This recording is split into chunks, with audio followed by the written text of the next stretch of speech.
love you, and I love you enough to tell you, you ain't ready to revolt shit. You don't feed yourself, you don't hunt your own animals and slaughter them, you don't prepare your own meat, you don't own your own land, you don't have a seed growing in your window. So when you think about revolutionarism, and you think about fighting and dying in the street, you ain't shit. Killer Mike said black people ain't ready to revolt. It's a disparaging marriage and he ready to elope.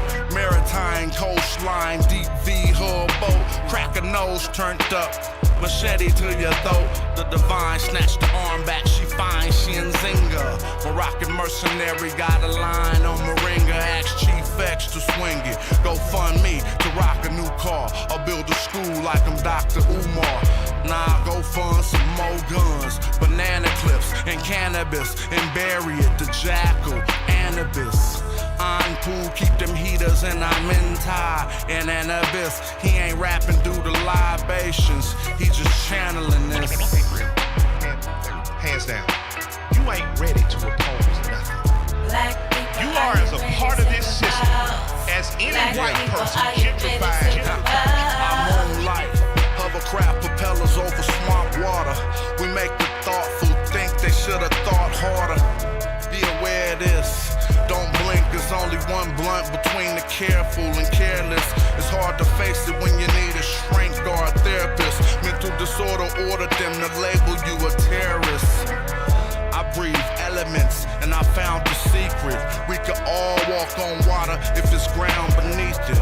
I carry my weapon and keep my trees, and still be Hotep and ask Tariq Nasheed.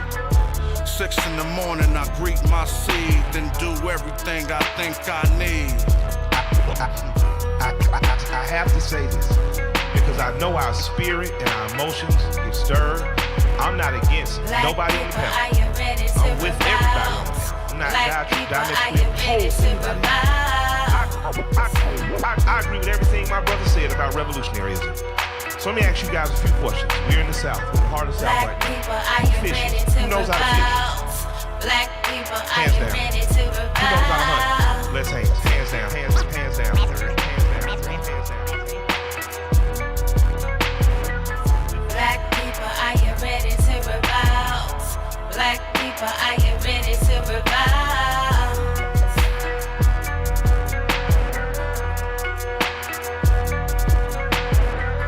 Black people, are you ready to revolt? Black people, are you ready to revolt?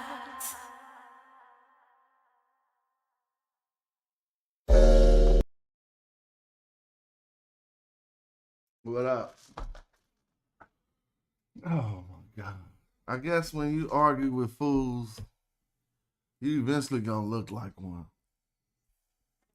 Y'all got y'all Mother's Day up. That's right.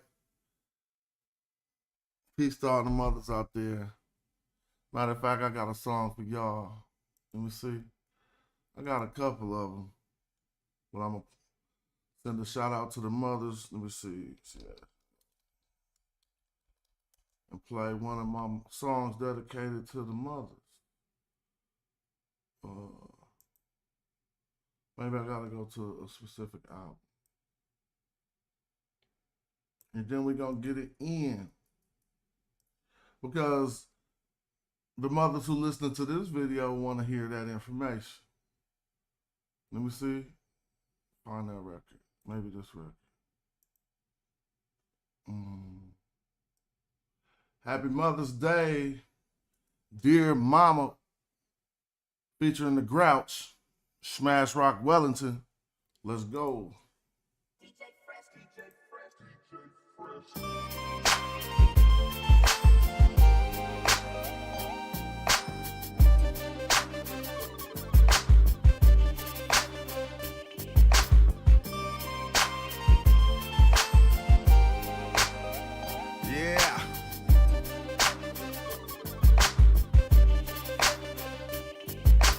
Mama used to wake me up and then wash my face. Think about it, she ain't never seen me rock the place. And it's called, she don't hear me on the radio.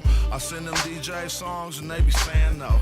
Capital N, capital O. I guess half of them after the dough. And I ain't hating, but it seems it would have to be so. The other half representing my staff on behalf of CEO. Been a while since I've been on TV, so I made this song just so I could see me. Brand new CD, lost a little weight.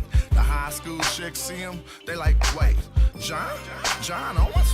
Oh, hell no. Real talk, I don't know what else to tell y'all. Back to restore order. And if you like this, then I got more of this musical decor for you. Mama, look, you made a man out of me. And guess what? I'ma make the fam proud of me. They bout to love me, ma. They bout to love me, ma. They bout to love me, ma. They bout to love me, ma. Mama, look, you made a man out of me. And guess what? I'ma make the fam proud of me. They bout to love me, ma. They bout to love me, ma. They bout to love me, ma. They bout to love me, ma. My mom took my CD to school, Lakeview. Played it for a student, said even teachers relate to you, son.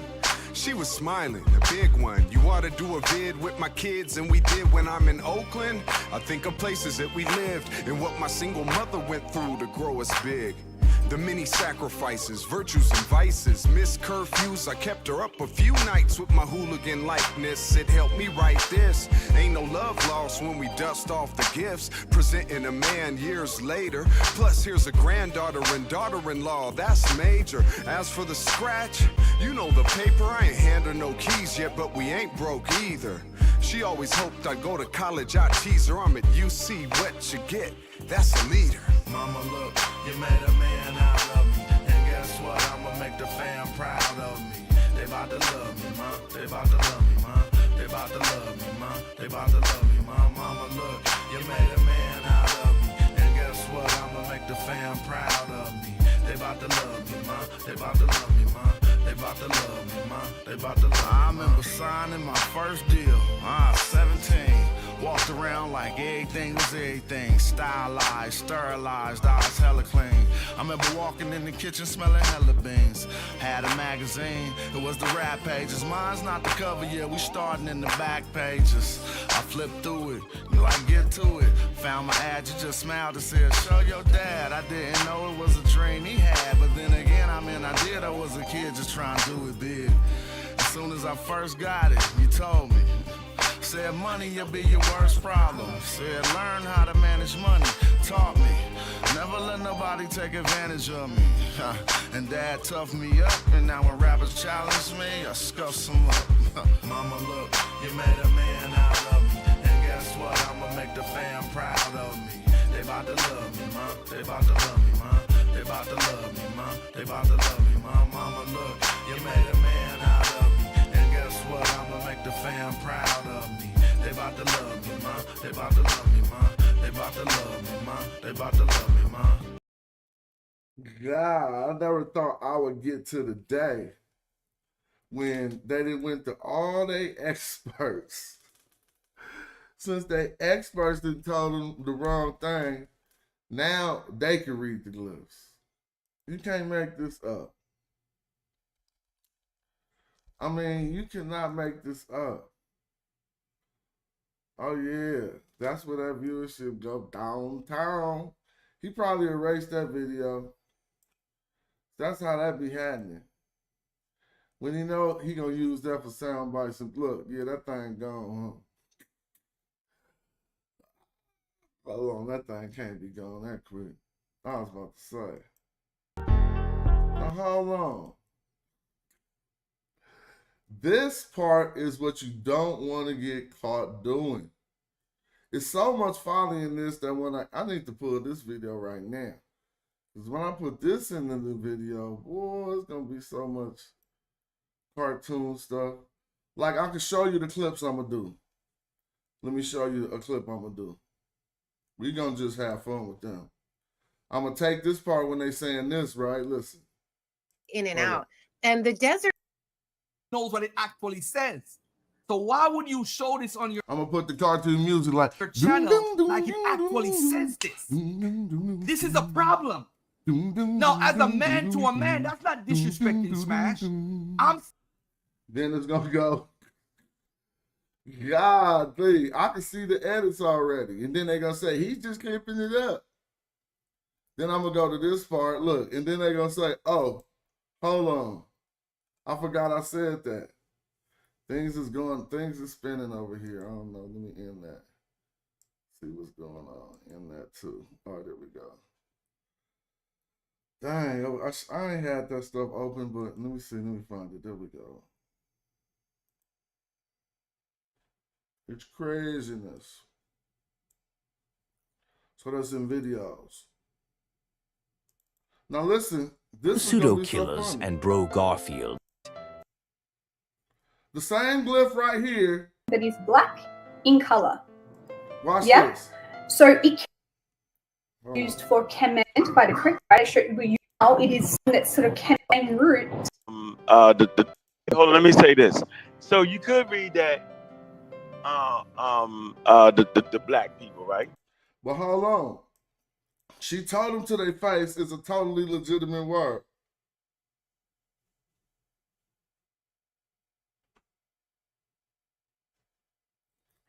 And then they sat there talking a bunch of stuff they don't know. Which shows that see, this is why women are going to want his videos down. It's not because of nothing else, bro. They want to be out there and get their names up. What they don't want is to get debunked bad. Used by somebody and pitted against somebody and they didn't know they was being pitted against somebody. It's a place with crossroads that you're seeing from the sky. That says it's a location that is referring to the black land. Yeah. God, hold on. I gotta find the whole clip. I got it. Don't worry. So they sat there acting like they could read glyphs, telling y'all, now I'm just gonna draw it up right now. Since they don't understand how this works. I'm in JSS right now, right? And I'm giving you a rendition of Kemet. Since they don't understand what's happening. I could give a different name. I should just go. I'm just giving you a standard rendition. I shouldn't even give it to you like that. Let me see.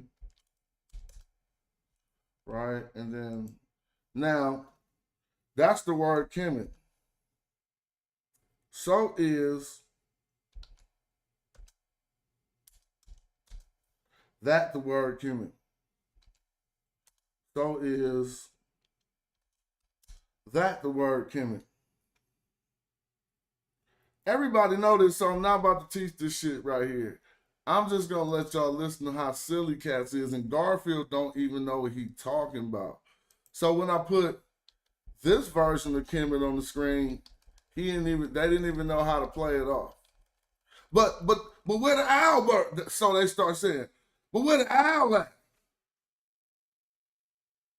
That's when I started thinking that old adage, like when you argue with a fool, you don't nobody know who's who. So I was like, you know what? Just show them on their show so you can put it in your next video. They thought I wanted to come on the show or something.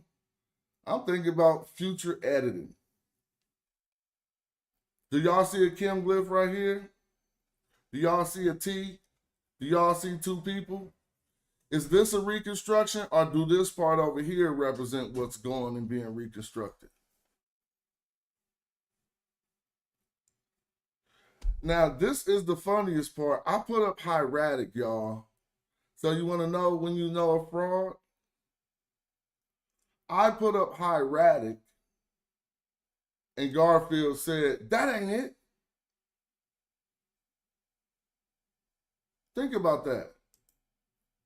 I'm going to show y'all what I put on the screen.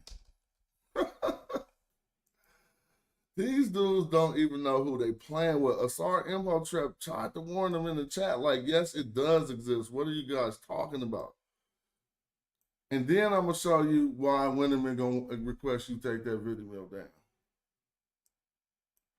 Just like the last scholar that you tried to weaponize. So I'll put this on the screen. Just think about this in your own head. Seriously though, don't even play no games. I put this on the screen right here. And Garfield raised his voice as high as he could and said, that ain't it. Just think about that. Thunder was beating the brakes off them boys. They started trying to do a video saying that the 10 Egyptologists, who I called Egyptologists, wasn't Egyptologists, and it backfired on them grossly. By the time they got to number 5, it was 4 Egyptologists. It was 3 Egyptologists, 1 classicist, and 1 astrophysicist PhD. And I don't know why he spiked. I'm about to expose that right now. This is why he didn't want to show y'all what he wrote. He claimed that he was pseudo for writing books with Robert Bouval, but he wouldn't show you what books he wrote with Robert Bouval. First of all, I don't know how somebody's pseudo for writing books with somebody else unless the books is fake. Now, look what they wrote. This is why you can't make this up, y'all. These dudes is against blackness.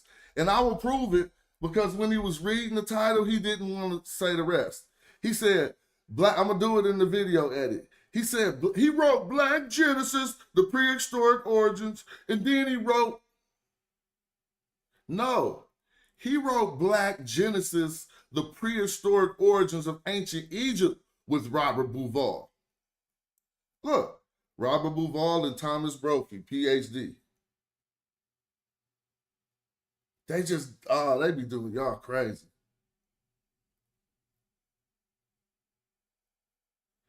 Look, they playing a little kid game, watcher. Everybody in the video is a qualified PhD. They stopped. They only came up with 1 person who they said, 2. One was a classicist, right? One was I'm not playing that little kid game. Explain why everybody in the video said the Egyptians was black. Y'all ain't no place close to their qualifications. I never listened to somebody tearing down somebody's qualifications who ain't no place close to that. But let's stay on point. They kept trying to make him pseudo. Oh, we about to beat the brakes off dude. He don't even know how caught up he is. Guess who brought us Naphtaliah? Yep. Back when I used to call it Naphtaliah, not knowing what the hell he was talking about. Had Dr. Marat corrected him. You mean Naphtaliah, Yeah, Naphtaliah. I know y'all remember them shows. That's from this book. Because Bouval was the astrophysicist who was hired to when they found Naphtaliah, they thought that it might be a star chart. Now, who is going to figure that out or not? A damn astrophysicist. Now they about to look hella stupid because they was telling you he wrote pseudo books. Look what he wrote. Black Genesis, the prehistoric origins of ancient Egypt. Robert Bouval. Now we going into the book.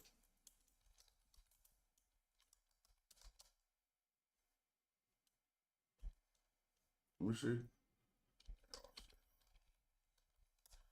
Now that's a damn shame. They trying that hard to discredit the blackness. Now that this PhD, now let me put Naphtaliah in here and see if this don't sound like Naphtaliah. Maybe I'm just gonna put plier. Don't spell it.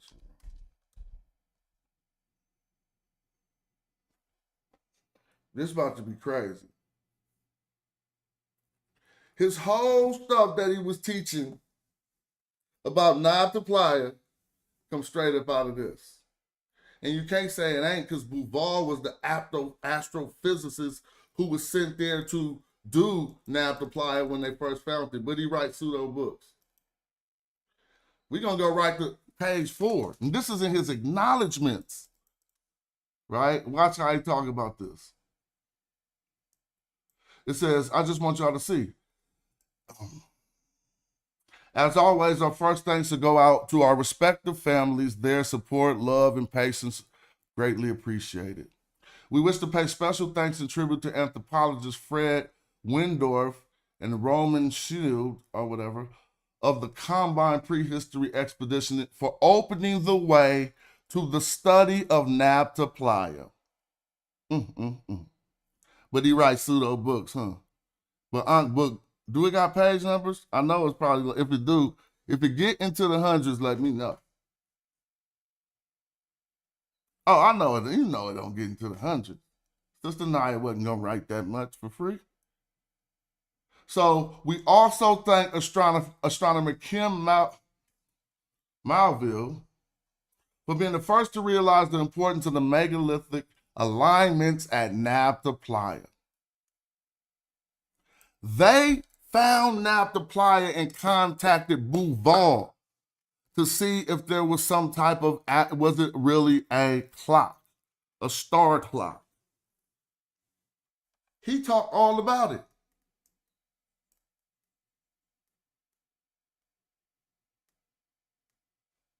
Let me see. What is it? Where am I?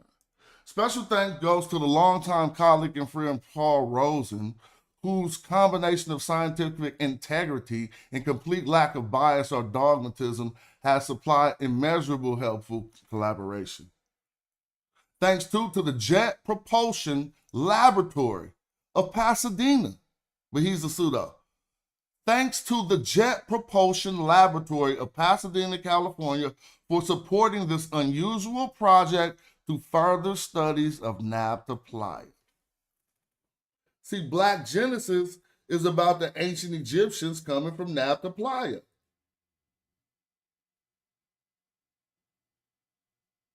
But I forgot.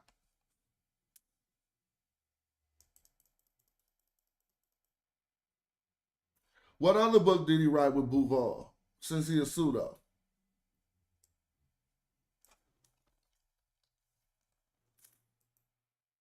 You see how they do this? Imhotep, the African architect. Oh my God, dog. They actually, Black is under attack. These two Europeans are one, Bouval is actually born in Egypt. This the other book they wrote together.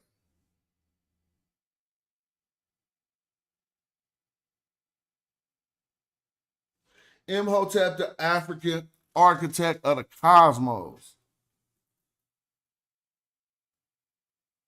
But don't listen to YouTube people who just discredit PhDs without sources. I discredit them with sources. Look, I'm not subservient to no Egyptologists. When I be reaching out to speak, it be on mutual grounds. It's not on some, I need you for something. Matter of fact, that's out my, I don't need that. That's on facts. Like, I'm cool on doing that. Right? Y'all can keep proving me right with y'all paper. So this is other pseudo book he wrote, saying that Imhotep was an African. Decoding the alignments of the step pyramid. So now I can show you when I got my certificate in at that little, it wasn't nothing, just a Harvard module.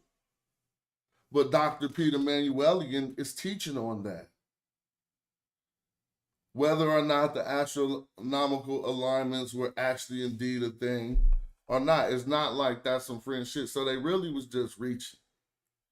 But you want to see cats who think they can read the glyphs now? Watch this. I just had it on that video, right? Watch dudes who think they can read the glyphs now. I'm saying, yo, if you're showing this and say, yo, it means Black people, I'm rocking with you, Smash. Let it say Black people. In what? What? My argument is that it's not outside of the semantic range of this. And I always say that.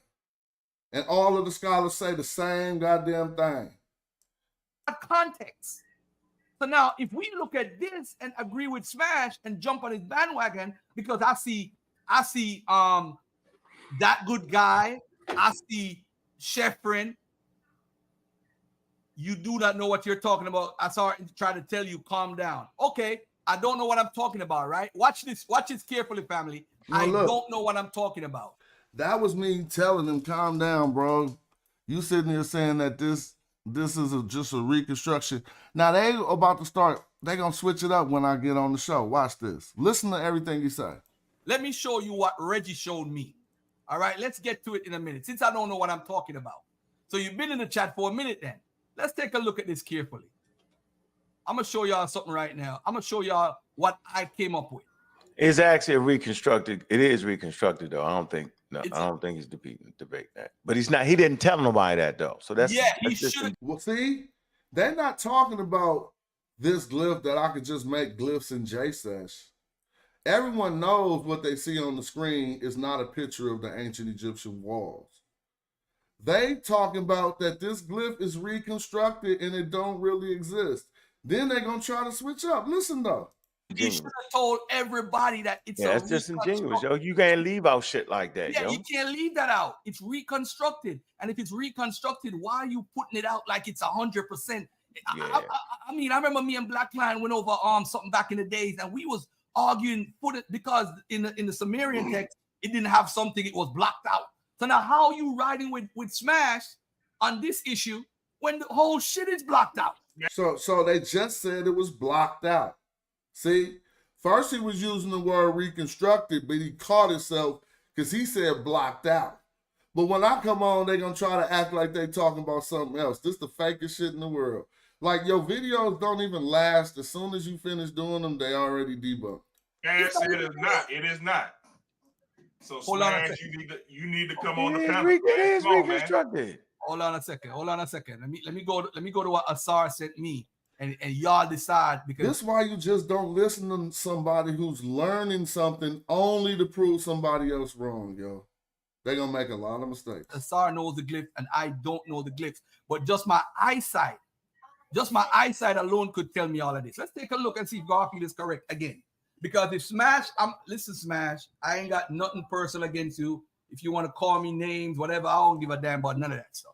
All I'm saying. See, he start the name calling to throw you off the trail. Yo. Now is trying to teach them that I start the name calling. Like, all of this shit is just completely like you in the Matrix or some shit. Yeah. Look at this. Look, hold on. Throw him off the trail. Let me share this. Asar Motep.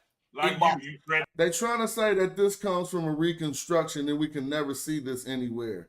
I showed it to him, and then Garfield just went crazy. They making themselves look good for my next video. My life is trying to throw me off the trail. Hold on a second. You think I threaten your life, yo? Yeah. I threaten your life. Including winner. Now look at what you think he's showing. Look at this. Look how off he is, y'all. This is slapstick comedy. Watch this. I was sitting here like, I'm gonna put it on their screen so when I edit the video, it look better. I don't know what I'm talking about. Let me show you what Reggie showed me. All right, let's get to it in a minute, since I don't know what I'm talking about. So you've been in the chat for a minute then. Let's take a look at this carefully. I'm going to show y'all something right now. I'm going to show y'all what I came up with. It's actually reconstructed. It is reconstructed, though. I don't think he's debating that. But he's not. He didn't tell nobody that, though. So he should have told everybody that it's that's disingenuous, yo. You can't leave out shit like that, yo. You can't leave that out. It's reconstructed, and if it's reconstructed, why are you putting it out like it's 100%?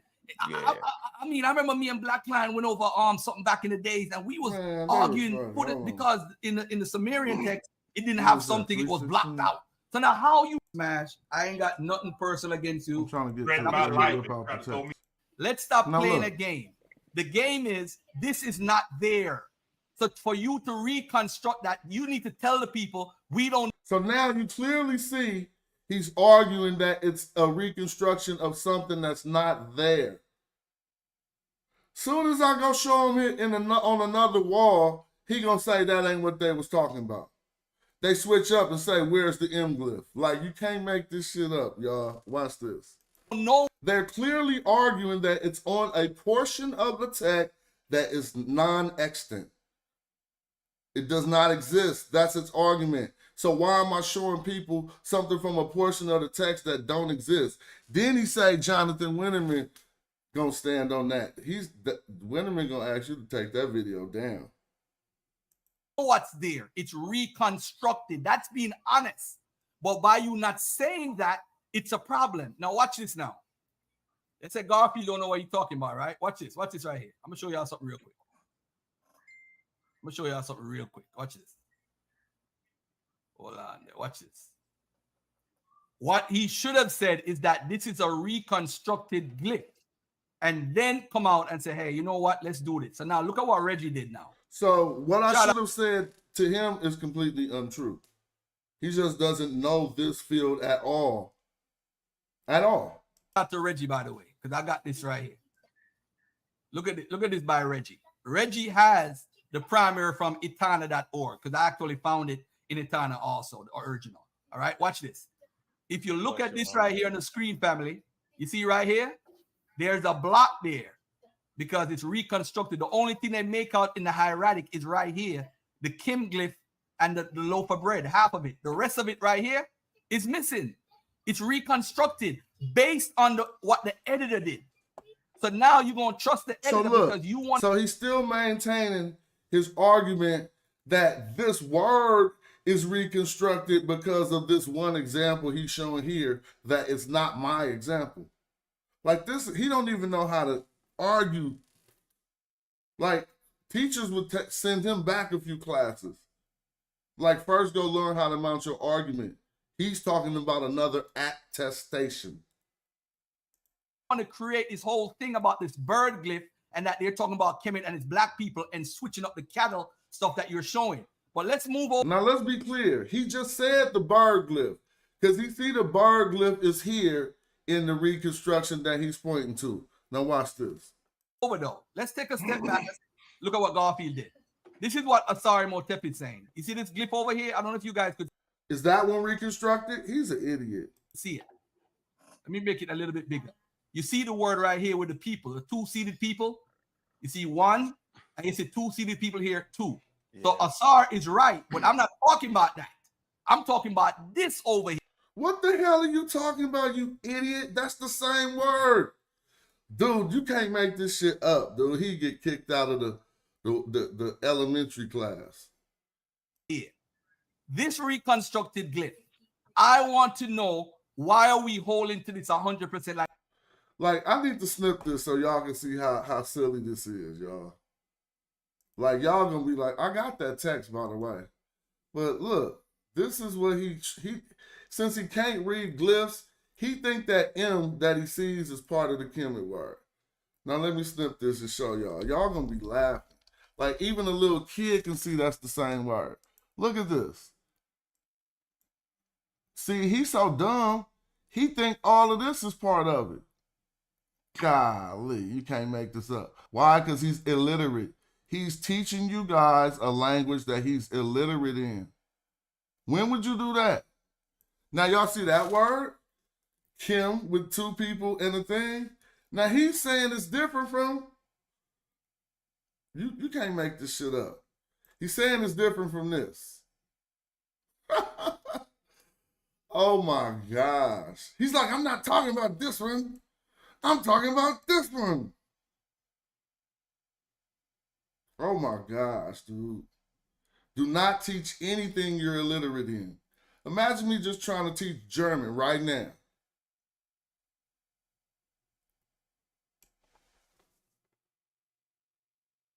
Look at this. I want the people who don't read glyphs to observe what they see in yellow. And he's acting like these are different. This is like childish than this. He's like, this one's reconstructed. So now let me take it back after you see what he's talking about so you can actually hear how dumb they be sounding to me. You can hear how dumb he sound now. Listen. Word right here with the people, the two-seated people. You see one, and you see two-seated people here, two. Yeah. So Asar is right, but I'm not talking about that. I'm talking about this over here. This reconstructed glyph. I want to know, Why are we holding to this 100% like we know what it says when it's missing on the hieratic original? I know what it say. It say Kim M. Kapresh. That's what it say.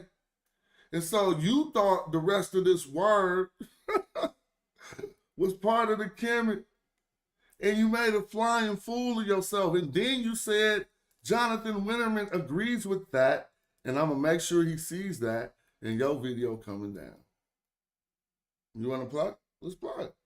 Zoom in, yo, so they can see the brackets. There's a reason for that. There's a reason for all that, bro.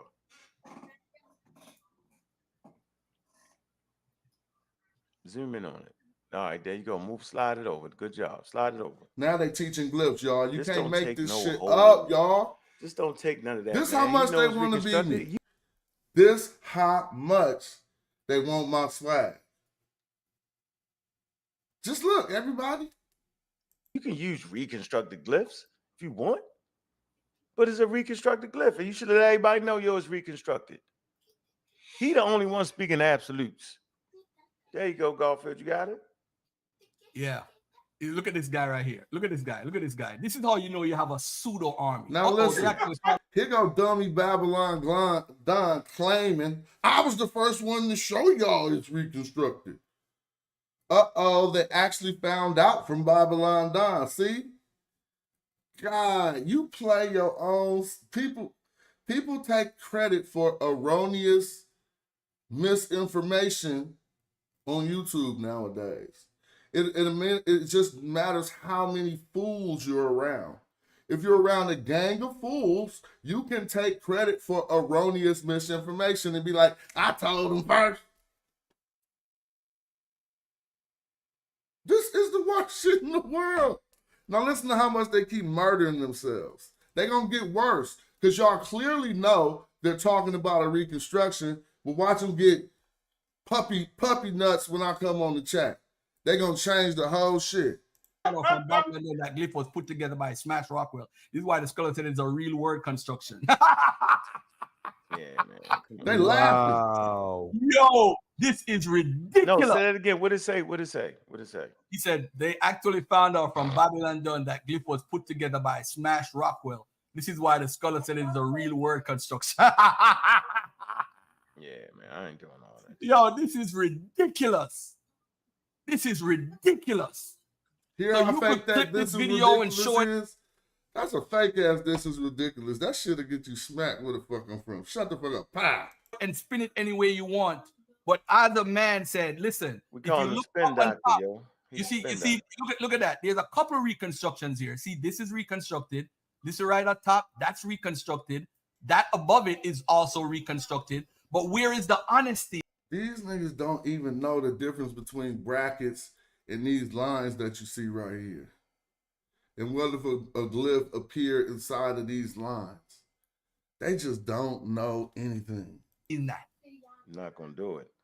I mean, you're asking for the wrong thing, yo. He don't have it in him, yo. See, that's the point.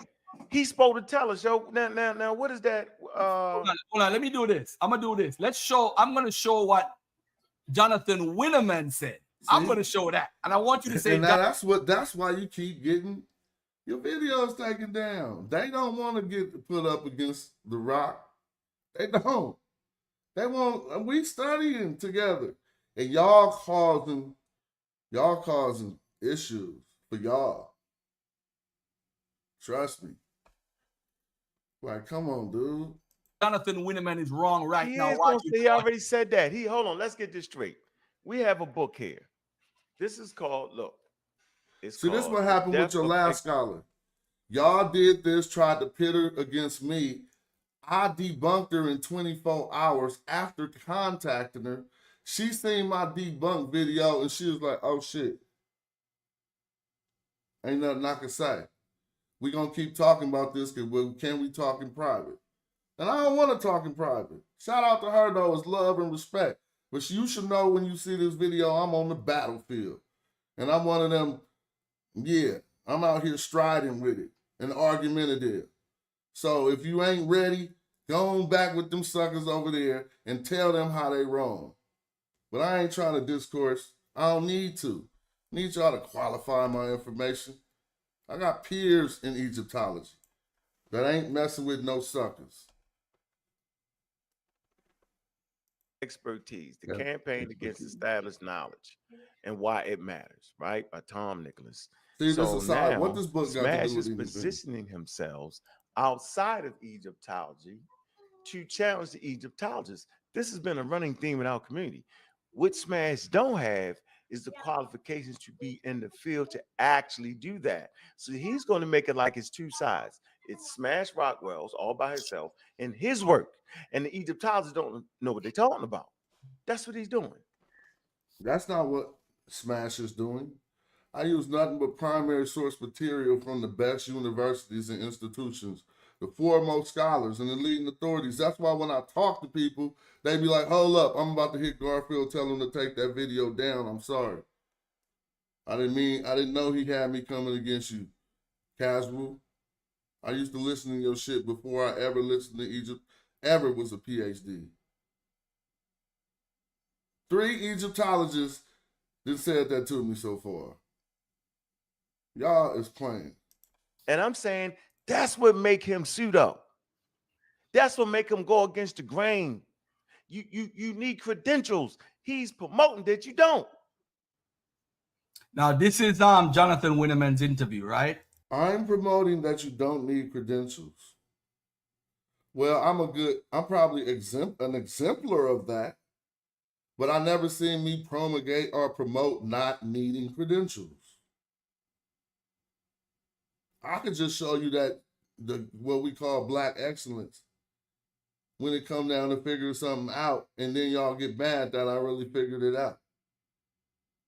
I ain't figured it out. Diop told us. But we got more tools to apply to it to support that argument, and now y'all folded. You see, they tried to say this was a reconstruction. Watch when I come on, they're going to switch up. And you know what I'm going to do? I'm going to hold it. Well, I'm going to play a piece of it just to show y'all we got this under. Now, look how they weaponizing Jonathan Winneman.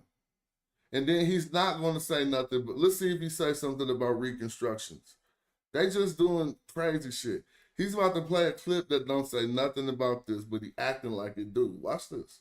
We're presented is we need to always kind of think critically of it, as kind of the scholar that you were quoting from in their email mentioned very nicely. Before we get into this, though, I would direct our attention elsewhere in the text. So if we can just move the focus a bit to the column on our right.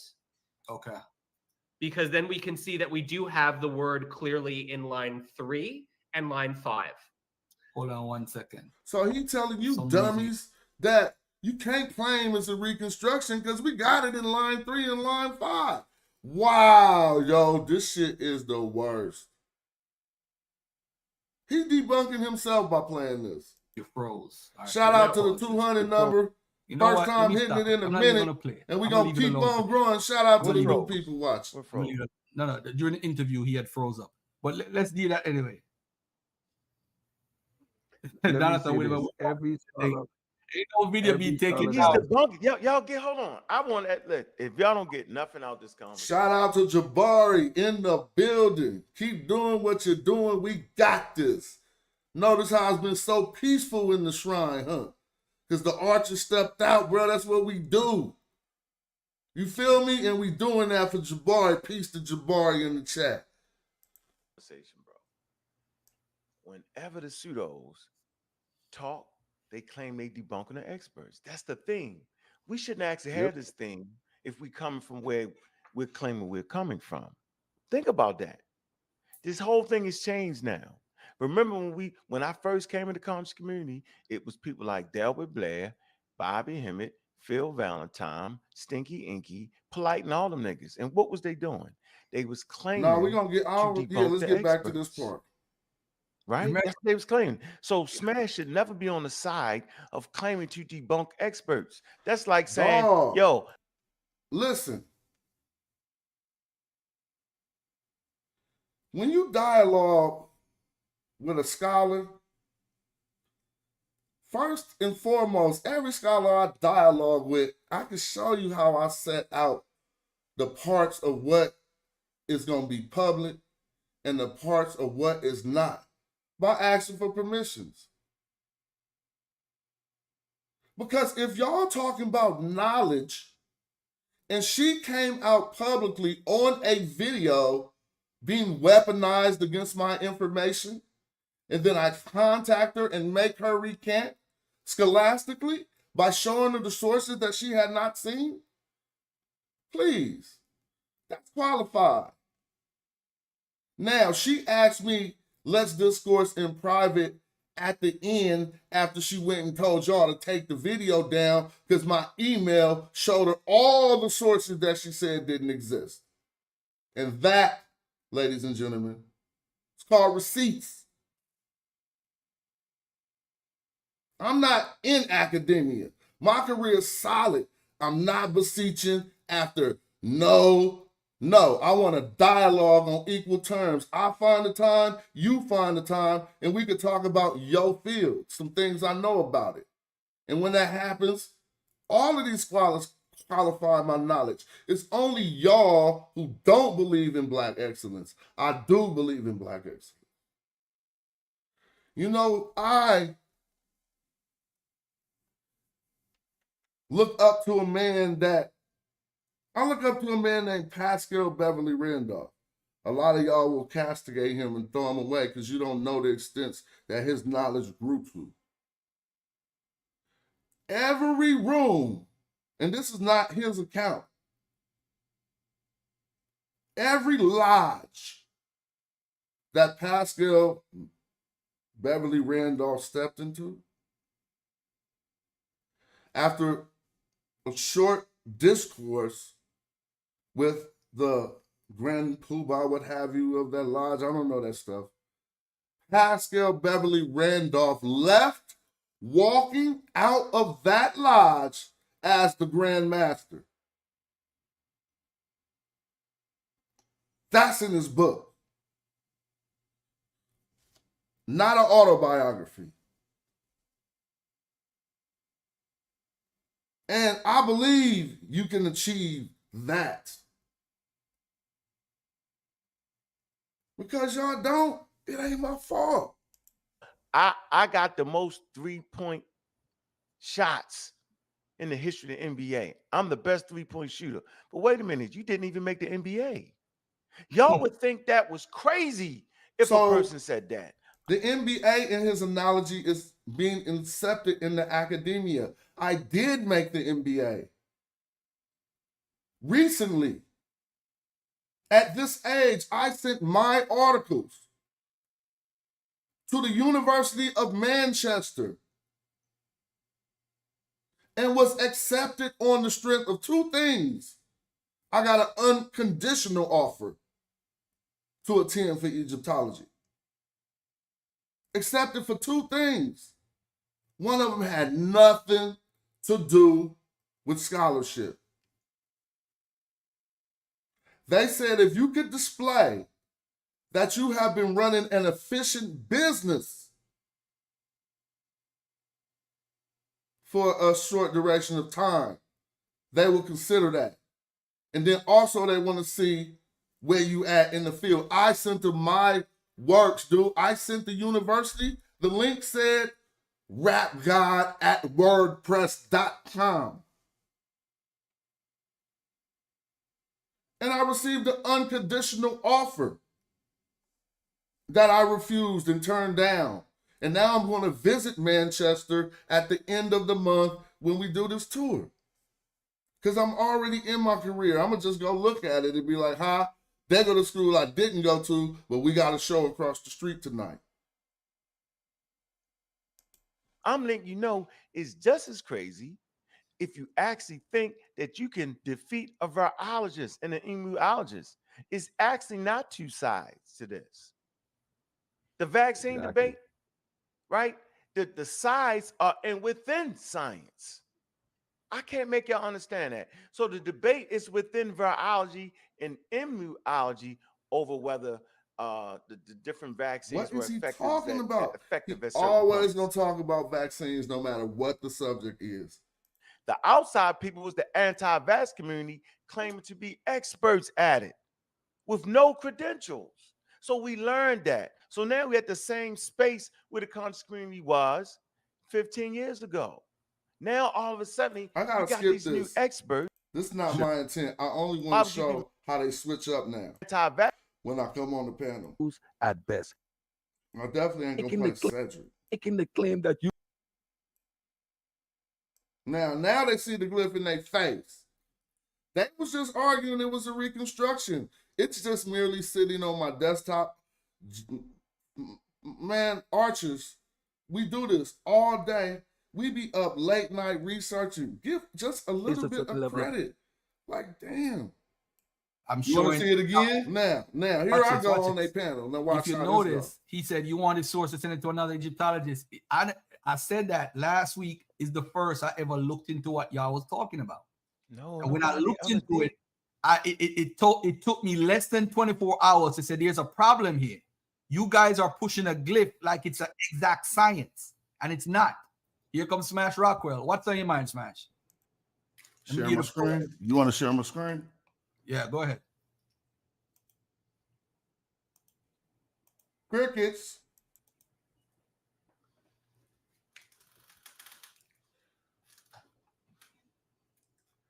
Y'all see this over here?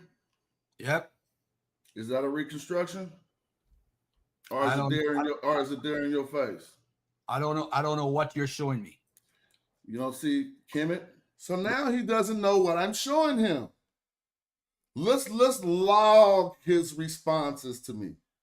They just argued that this word occurs as a reconstruction, and I'm being dishonest for not revealing to the people that it's a reconstruction. Now watch how they switch. What are you showing? What are you showing? What is the root of this? Kemet with the people. What are you showing though? I'm showing Kemet with the people that you said didn't exist, that you said was a reconstruction. Hold on. I'm you showing. Want to see it again? Here it goes again. I'm showing right here. You see that? Kemet with the people? No, he said that was there. He showed you. Hold on a second. Hold on a second, my brother. Hold on a second. What are you showing us? What you just said I made up. Kemet with the people. No. We're talking about the specific glyph.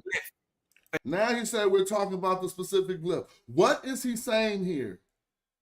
He just said it was a reconstruction. I showed him that it's on another text. He's just simply referencing the wrong text. Now listen to how he played dumb, but he's going to completely switch up. Watch this. Specific glyph. This specific glyph, how it's written, how you have it on the screen. Hold on 1 second. Don't move. Stay right where you are. This specific glyph that you can't make this up, y'all. Look at this. They're going to start arguing that the M, where the M? Where's the M bird? Like you're gonna put your hand on your face. You have. Where did you get this from? Is it from the Cahoon Papyri? I'm showing it to you right now. No.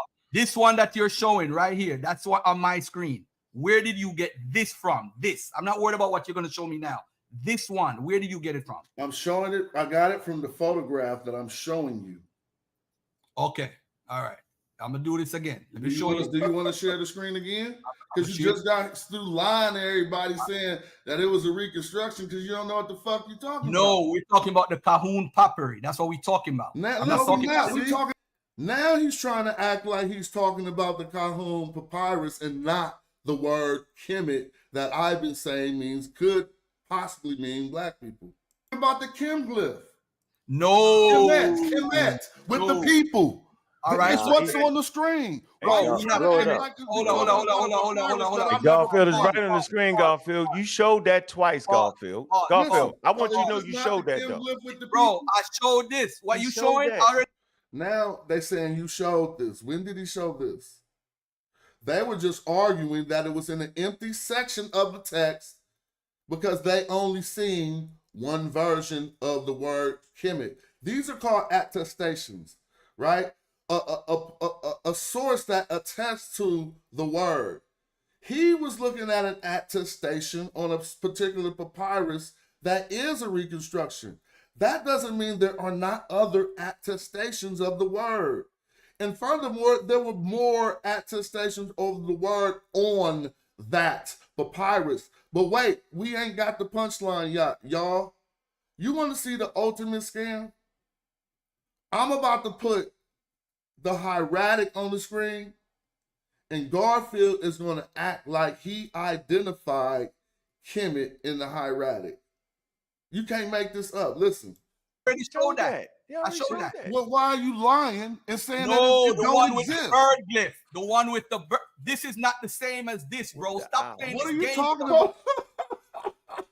Now his argument is no, the one with the bird glyph. Oh my God. If you was in the worst Kemetic class and they had you thinking Kemet with the bird glyph is different than Kemet without the bird glyph, I don't even got an analogy, man. I do this. I'm creative, and I can't even think of nothing that goes with that. Like, you know what I'm saying? Like, y'all got me beat because I couldn't even think of no clever shit right there. Now you know y'all fucked up. Oh, you're Hold playing on. a Do you game. not This understand one. what you're seeing? Maybe you don't This understand one. what you're Hold seeing. on. With the bird It's glyph. exactly the same thing. No, it's not the same It don't thing. need the bird. So look, first of all, he has to maintain that this Kemet with the bird glyph is different than a Kemet without the bird glyph. Oh my God. So in the phenomenon that he's unfamiliar with is called a phonetic complement. Like we got a biliteral glyph in the front, right? That means it holds two consonant sounds. We all know the two consonant sounds, K and M. So sometimes they would write what's called the phonetic complement. It's simply just writing the last letter of a bi or triliteral out. Sometimes you might write two of the sounds if it's a triliteral. That's why you see the Ankh, it has an N and a K or next to it, right? I want to call it a K. But you know, and so that's just something you learn on like page 2 of any Egyptian grammar book. They gonna make sure you know that because you will be making mistakes like these guys are now. Bird glyph, you're gonna make yourself. Hey, real talk. Let me say something. If you carry on like this, Jonathan Winterman gonna want that video taken down too. Trust me. So let's not do it like that. You know, it's just a snap of a finger. I'm telling you, they don't want that happening. It's not because we arguing. They enjoying that. They not enjoying getting deep. See how quiet they got, like kids on attention, because I snapped the fingers like a boss, because his last video got taken down with a snap of the fingers. Got him on silent mode. That's how you boss up on the nigga. I'm telling you, listen, when you got loud mouths, say some bossy shit and make them shut up. Listen. Okay. All right. I'm going to do this again. Do you want to share the screen again? Because you just got through lying to everybody saying that it was a reconstruction because you don't know what the fuck you're talking about. No, we're talking about the Kahun papyri. That's what we're talking about. We're talking about the Kim glyph. No. Kemet with the people. All right. It's what's on the screen. Bro, hold on. Garfield is right on the screen, Garfield. You showed that twice, Garfield. Garfield, I want you to know you showed that, though. Bro, I showed this. What you showing? I already showed that. I showed that. Well, why are you lying and saying that? They never showed this, dude. I was watching the show. No, of course they didn't show this. Y'all was watching the show. Come on now. They'll do anything. Oh, the one with the bird glyph. The one with the bird. This is not the same as this, bro. Stop playing this game. What are you talking about? You're Hold playing on. a game. Do you not understand what you're seeing? Maybe you don't understand what you're Hold seeing. on. With the bird It's glyph. exactly the same thing. No, it's not the same thing. It don't need the bird glyph. You're gonna make yourself. Hey, real talk. Let me say something. If you carry on like this, Jonathan Winterman gonna want that video taken down too. Trust me. So let's not do it like that. You know, it's just a snap of a finger. I'm telling you, they don't want that happening. It's not because we arguing. They enjoying that. They not enjoying getting debunked by. See, that's called boss silence right there. Feel me? Ash, you bringing people. Though. I got to read emails. No, I don't look. I got a career. I don't care about talking to Egyptologists. I don't care. As soon as I hit them, they know me already. The first thing she said is, "Oh, you smashed from hieroglyphics. He got me attacking you," and I debunked her all in the email. Nah, you made that up. Smash. You want to read it? You made that up. All right, now, like I said about the scholarly parts of the email, you can clearly see. She put 8 points in there and recanted 7. Well, she recanted like 6 of them. And to be fair, I only because I don't got no contention with her, but she was weaponized, right? And as a scholar, you're attacking my information. So I sent her the sources so that she could know what she said was wrong. She conceded in the email and contacted Garfield. Like, hey, pull that shit down. I said a lot of wrong stuff. That's your PhD who you hired to debunk me. I'm being generous and courteous.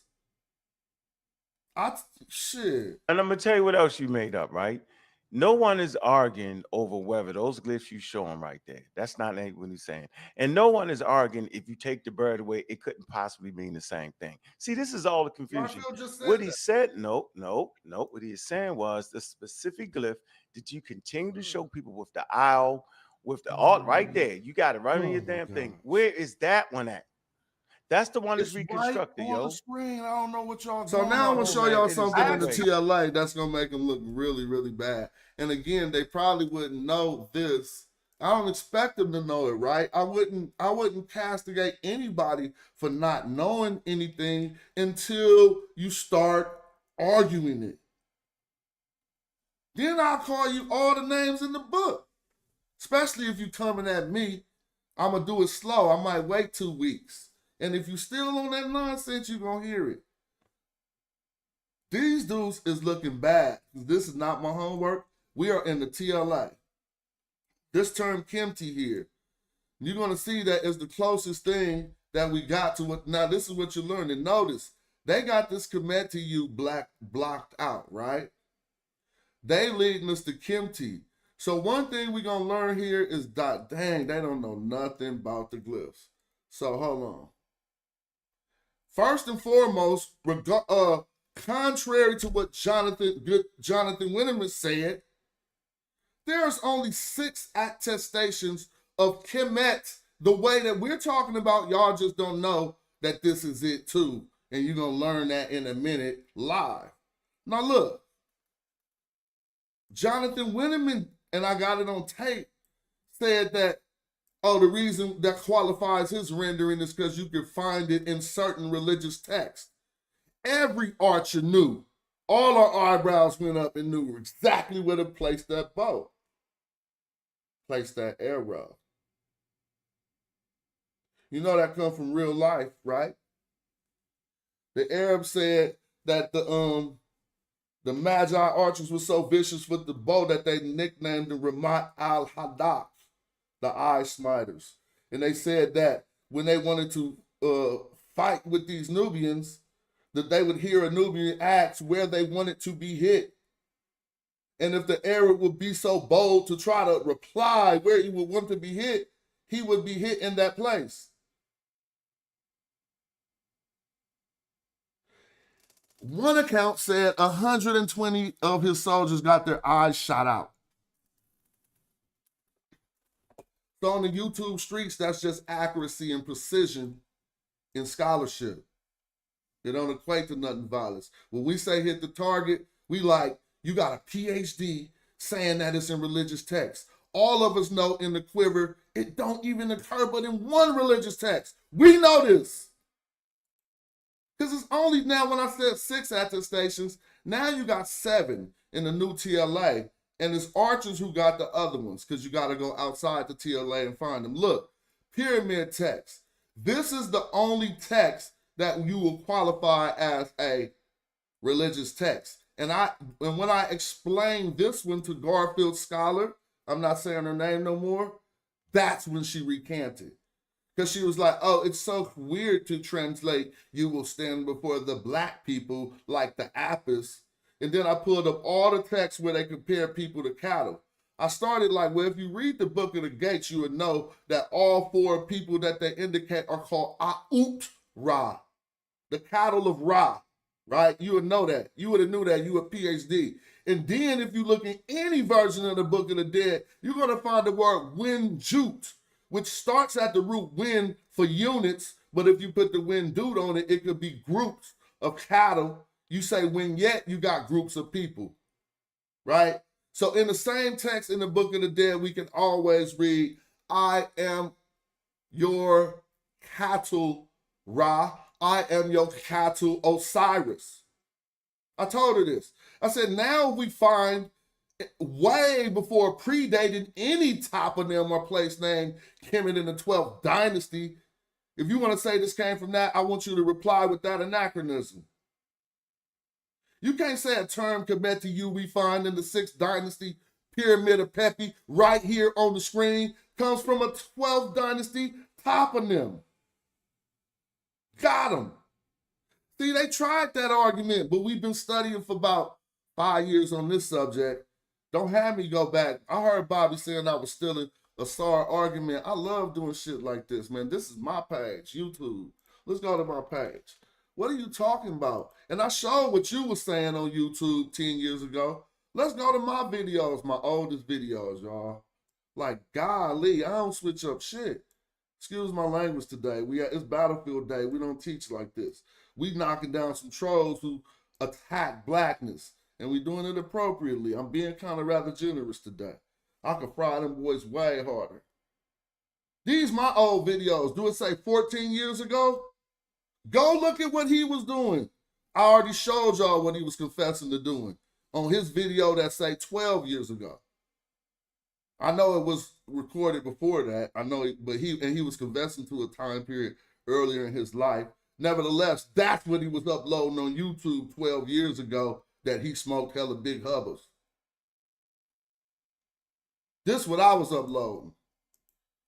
Hood Metal Netter. Trying to get more black people into this shit. You feel me? Trying to get to them names now. And how to read a cartouche. You know what I mean? If I was to put my name on, go which is a long name. If you look at the alphabet, that was the I, but we didn't say that if you put this sign right there, that says Ta. So that's Ta, that means given. See? Now, back then I was still reading some Budge. So that was Ta, but because the T was a D, so it was really D. But you see my efforts? Y'all see my progression? We got on, Urta, on. Erdion. That's the only corrections I need.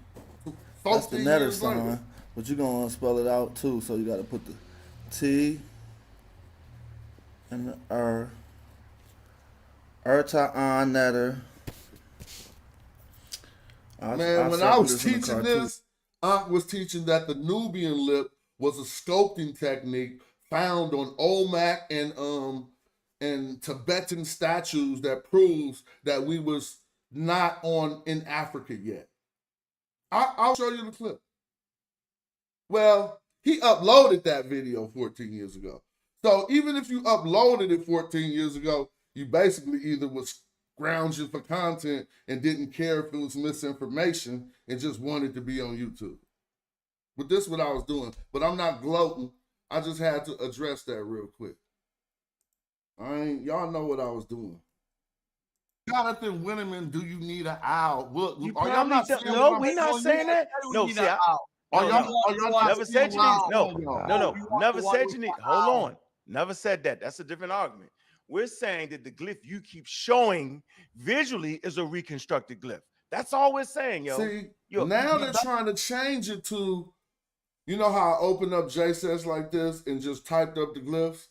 Now they're trying to change it to that. No, what we're saying is the glyph that you're showing.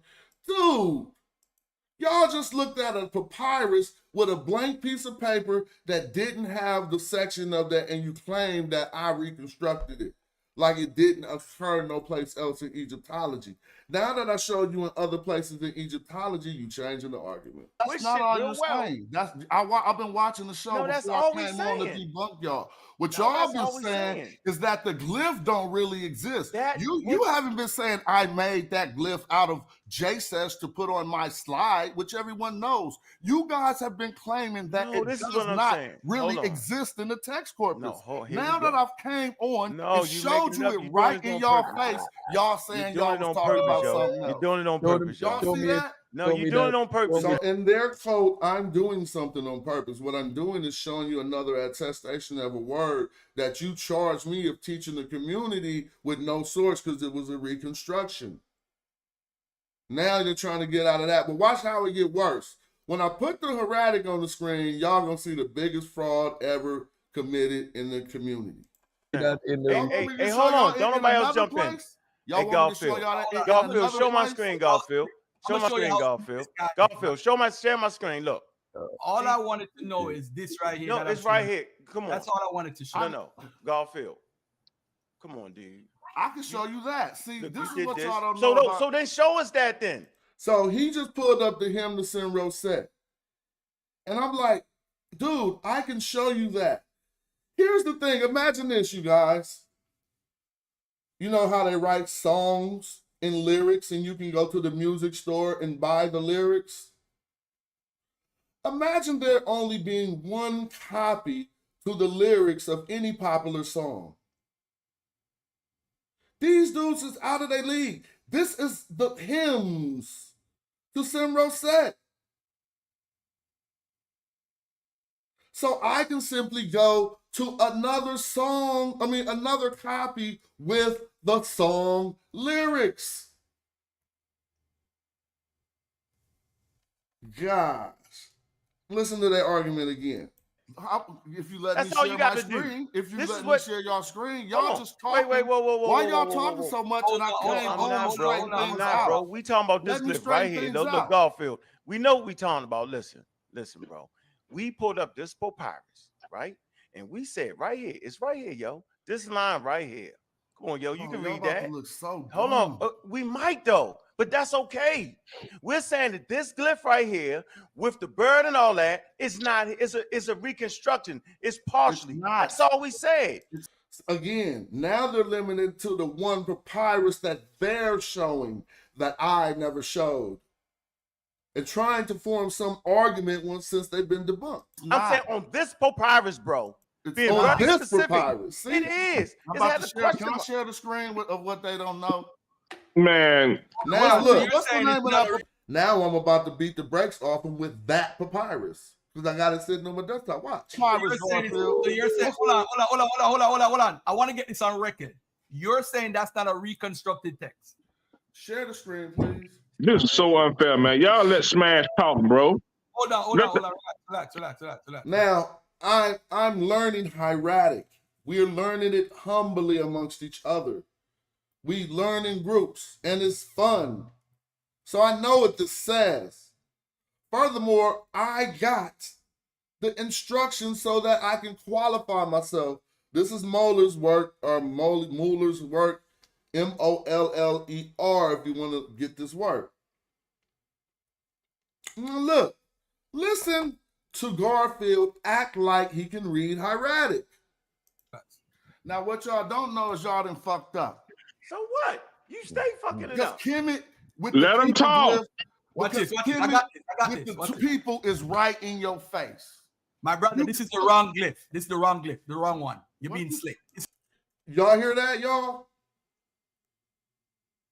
What knowledge pool, which repository, what database is Garfield drawing from to make these statements publicly on his show? Ask yourself that. He's opposing me with some type of, I'm telling you, this is why this shit can't happen in real life. You could be full of shit on YouTube all you want. Do you guys hear Garfield saying, this ain't the glyph, this the wrong one? As if he can identify, blood. I know his brain seeing scribble scrabble right now. That's what it's supposed to look like. You can't read it. We need some humility. He's sitting there acting like he could tell y'all with some authority that I'm not showing you the Kim glyph right now. Now, this is why you don't argue with fools, and I'm glad on Mother's Day I'm listening to that. I got to think of those adages. Like, you argue with a fool, people ain't going to know who's who. Listen, can I share the screen of what they don't know? Man. What's the name of that papyrus, Garfield? So you're saying, hold on. I want to get this on record. You're saying that's not a reconstructed text. Share the screen, please. This is so unfair, man. Y'all let Smash talk, bro. Hold on. Relax. Now, what y'all don't know is y'all done fucked up. So what? You stay fucking it Because up. Kemet with Let the him people talk. glyph, Watch because this. I Kemet got with this. the two people is right in your face. My brother, this is the wrong glyph. This is the wrong glyph. The wrong one. You're being slick. This is the wrong one. This is not the right one. This is not what we're talking about. Y'all think Garfield can read Bro, erratic for real? this guy is so slick. So This, hold go on. to line 5. Why Go to can't I line finish? 5. Why can't I Go finish? to line 5. He's You go see the brain same out, I'll he's word. just go live I'm on not my own talking shit, about bro, that glyph. and everybody will come He's over trying to there. make y'all look So stupid. why It's not the same glyph. Watch this. Garfield, man, you gotta chill, Which man. one is not the same glyph? Y'all really think he can read this? Bro, it's Hold not on. the I same got proof glyph. that he fucked up. Look, let me It's go not down. the same Okay, glyph. Garfield, you gotta Hold chill, on. man. Now he looks stupid. Stop the screen. Look. He didn't know that Molière transliterated it back to the glyphs to show you what we're looking at. He was just lying to everybody, acting like he could read what was on the screen so he could object with so much certainty. Y'all, that's called YouTube certainty, bruh. You just turn up like you right and hope you convincing some viewers. Now listen to him when I show him, oh, you done messed up. It's on the same page. Watch this. Watch it, y'all. On his own goddamn Watch this, show. y'all. Watch this, I y'all. thought it wasn't the same glyph. Hold on. Watch it. I thought it wasn't the same glyph. Watch it. Why he going, watch this. I'm about to count how many times he say, watch this. Because really, he's stalling and don't got shit to say. That's what dummies do. When you ain't got shit to say, shut up. Do not talk when you don't got nothing to say. And if you can't figure out a word, be quiet. Don't go anthropology. Just go anthropology.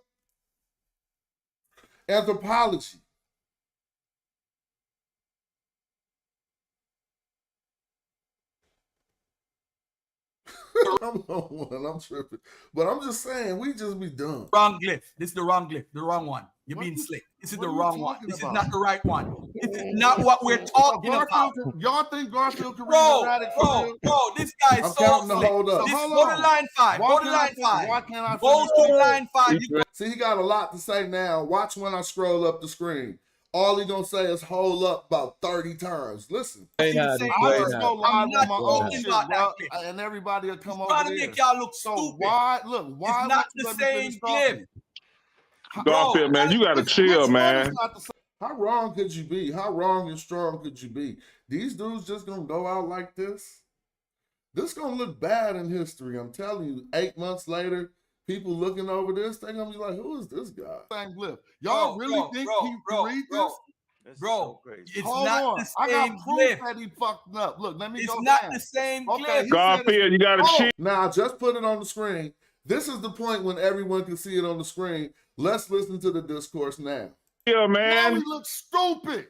Now he looks stupid. Watch this. Watch this. That was 5. Watch this. That was 4. Watch it, y'all. On his Watch it. own 6, goddamn 4, 5, 6, show. 7. I thought it wasn't the same 8, 9. glyph. Hold on. Watch it. Now, so 9, watch this.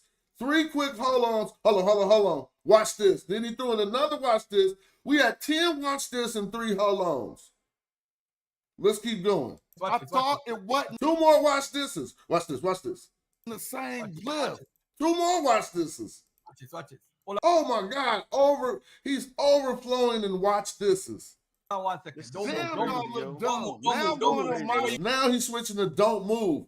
This is when a person doesn't have anything to say. I didn't count it about, how many watch thises we got? About 14? 14 watch this. Now he gonna keep switching them, watch. Stay where you at. Stay where you at.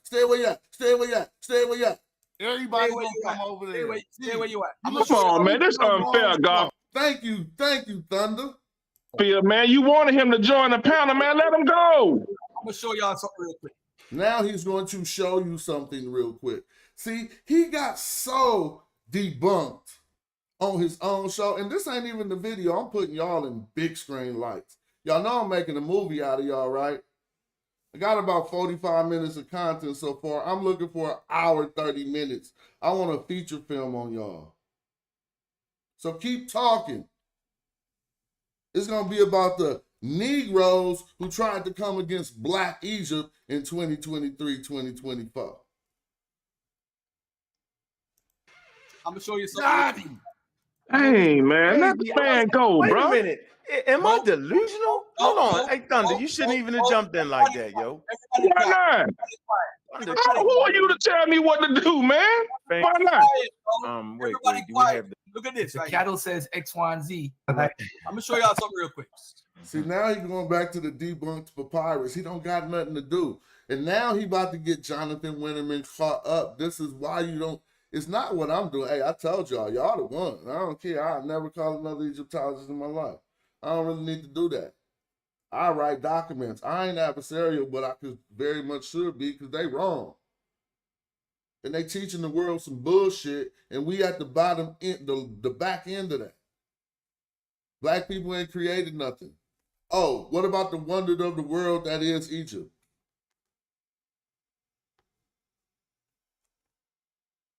Now, so then this might make us a bit more skeptical of the reconstruction. Okay. However, bisecting them, that it probably be square bracket. Now, everybody quiet. If you notice, right, I said earlier on the right-hand side, you see that right here? Let me make, I wish I could make it bigger. On the right-hand side. You can make it bigger. Just push the Hold on, bro. Hold on. This is the video. Oh, so video. Look, they trying hard. They trying hard to retain something for their audience, but they looking stupid. Let me show you what he's trying to. I showed y'all earlier. I snipped it. He's just trying to act like the Kemet on the left ain't the same as the Kemet on the right. Like, you can't make this up. This right here says Kemet. That's what he's showing you. Right. Below it, there's another one of Kemet. We are not arguing that, Smash. Show the reconstruction. This nigga think we stupid. It's a KMT with a dot and a T. Do y'all know that these glyphs on the right side are the exact same as the glyphs on the left side? He has no point. Like, he really know he got no point. He's just losing right now. Shout out to the people in the building. If you're new in the building, click like. Help me get that up. Everybody click like, do whatever. And we about to open up a chat, bring some archers in the building. That's different from just KMT. We're not talking about over here, buddy. You keep doing it on purpose. So this is what you're going to do and try to trick black people and say, yo, I got it right. No, you don't. And this is why he's trying to interrupt. When he gets to line 3 has Kemet right here. We're not talking about line 3. We're talking about line 4. And that's why I know he was So if he's saying line 3 has Kemet, what the hell what would make him think that I would be referencing line 4 where it's a reconstruction? His argument don't even make no sense. He just admitted line 3 got Kemet. So what is he arguing about? On the wrong one because it's on line 4 on this side. On purpose, yo. That's why you're trying to trick us. You can't trick me. Nobody's trying to trick anybody. And hey, when I edit this video, I'm getting tired of Uncle Ruckus. Name me some more characters that fit, and I'm gonna let y'all get credit for for this next video I edit up. Throw out some characters that match the character of these type of gentlemen, and I'm gonna make sure I superimpose that image over their voices in my next video. No, man. No, man. Stop doing that, bro. Don't do that shit, we ain't got time for that. Yeah, that shit crazy. We sitting here saying on the Cajon papyrus. Garfield, he got on you saying see? The Glyph was. Now they switched their whole damn position. So let's go back to a little bit of learning, and then we're going to open up the chat. They tried to find something Jonathan Winterman said about it, but they didn't even want to weaponize him because I advised them against that. Matter of fact, we about to play one of these slappers. If you got on headphones, I don't know. What can I say? If you got on headphones, some music about to come on. I'm gonna play a smooth joint, that hard coof. And this is the lyric that I spit for the elders at the Leo Hansberry, Institute. And they was hating on that lyric. No, they wasn't at the Leo Hansberry. It was Brother Boogers who came back talking about the N-word ain't got no suit on. But he didn't understand. I knew it would be inappropriate because the conversation we was talking about was about the no-bending language and melodic script and all that stuff. So you're going to hear the lyric right here. Melodic script in my cartouche. Roll through with them arches. Hardcore, that's in my shinu. I'm Bennu giving y'all truth. Iron core from meteorite should be chartreuse. Turbocharged the chariot and almost left Ferrari. The queen like almost Nefertari. Immortalize an image, put a figure in a figurine. Him at Netherred hoop her. Them leopard skin kilts, yeah, the clan wear 'em. And I turn your knee suit to a fan bearer. Have my servants build a new stadium where I'ma slaughter you, surround your tumor line with boot cranium. Remove the organs, we preserve the dead. Mummify them, then carve them a reserve head. And all your internet mans who lied with you, died with you, sacrificed their life, afterlife with you. Now I'm all in your spot, and I'm calling the shots while your soul get devoured in the hall of my eye. Can't a night ballin' or not, care if you ballin' or not. I'm still gonna tell you guys, go to Kemet like El Shaddai. You ain't no king, You're like Cambyses the Persian who couldn't draw the Nubian bowstring. Melt the jewels in your crown into a gold ring. Refashion them after smashing the whole thing. You're like Pepe II. Too old, king. If you think it ain't black, then let me just check them. I know the syntax. Every morphine and phoneme. The scholarship top line, dog, and the flow mean. And my debate to make a fraud quit the internet. Sometimes I wonder if I saw to fix this window yet. That's what you call repair, re-end. They heard the king of Nijar was a scary man. And he is though, I'm telling you, you better contain him, man. He's busting arrows at all these Mediterranean. Now, I mean, you know, I don't mind people coming new because of the drama shit, and I like to entertain everything, but I really hope y'all getting some of this, the food, right? Don't just be for the fight, get some of the food. I don't know, I just made that up right on the spot. That ain't no saying. But, like, don't just, you know, because I really want us to get the key points that we need to hit. I'm nothing special, y'all. They making me look special, but I'm just like y'all. We all got good thinking brains, and you ain't gotta be though. You don't have to be an expert to understand this. If you want to put out something to speak authoritatively and think you changing the field, then yeah, okay, you gotta be that. But I want to show y'all a few things.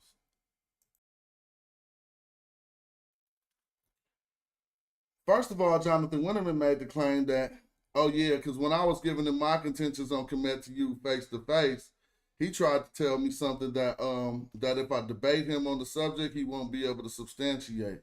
And he didn't even know that you would not be able to substantiate it because, of course, he has a world more knowledge than me about Egypt because he's an Egyptologist. I spend my time focused strictly on the grammar, philology, and particularly with one research question, right?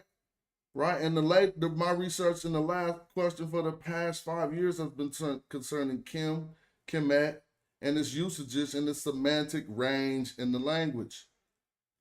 And so I'm going to say, if we talk about like the natural, any all that other thing, he might beat the brakes off me.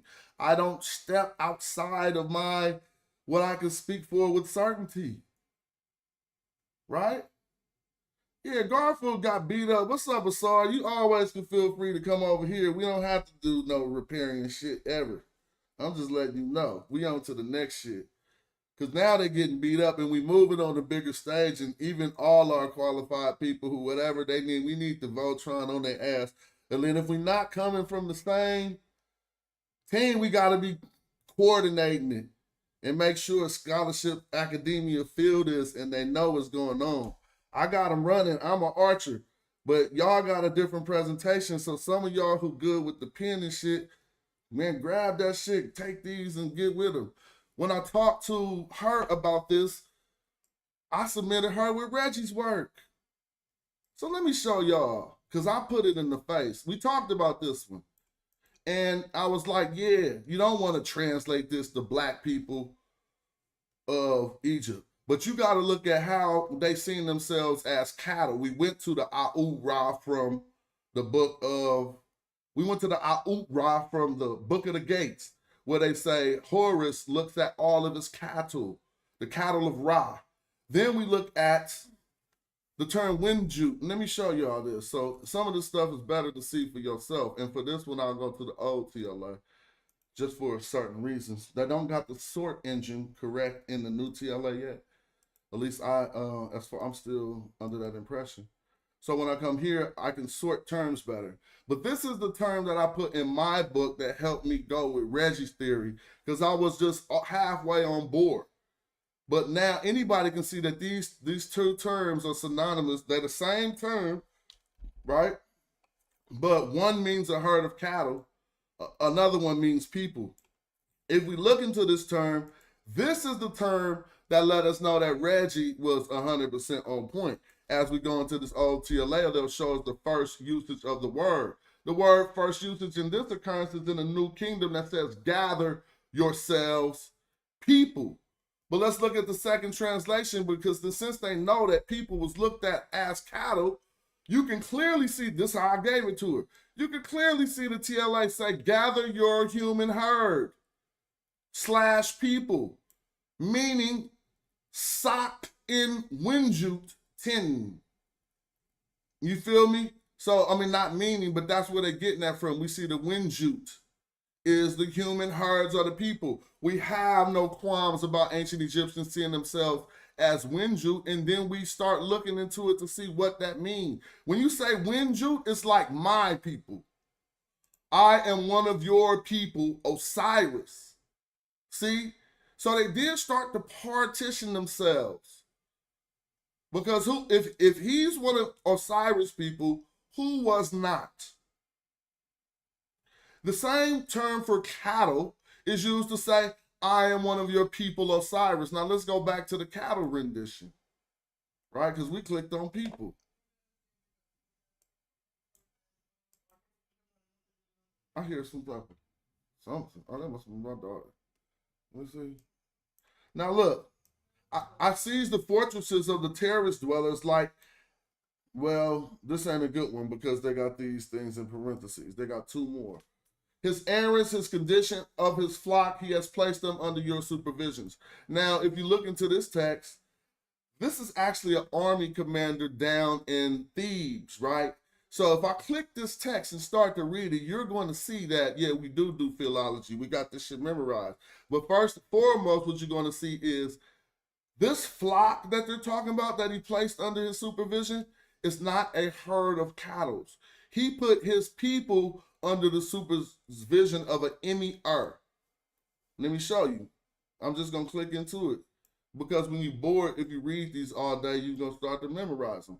Look, be exalted for you, act for him who has distinguished you.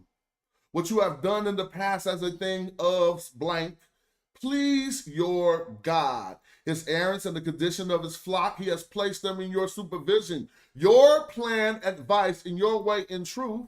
Now watch this. You act on behalf of the God indeed, without there being his presence, literally face, that adjusts you as a plan. This is a leader they're addressing, but they'll soon let us know this. After he had sent the person acting on his behalf, when he judges, he will find in the truth, he will find that the God who places under your supervision, who is placed under your supervision. So when I come, they're talking about other things than just cattle, but I need to show you I want to show you what they say here, the detailed information for the text. Let me see if they're going to tell you.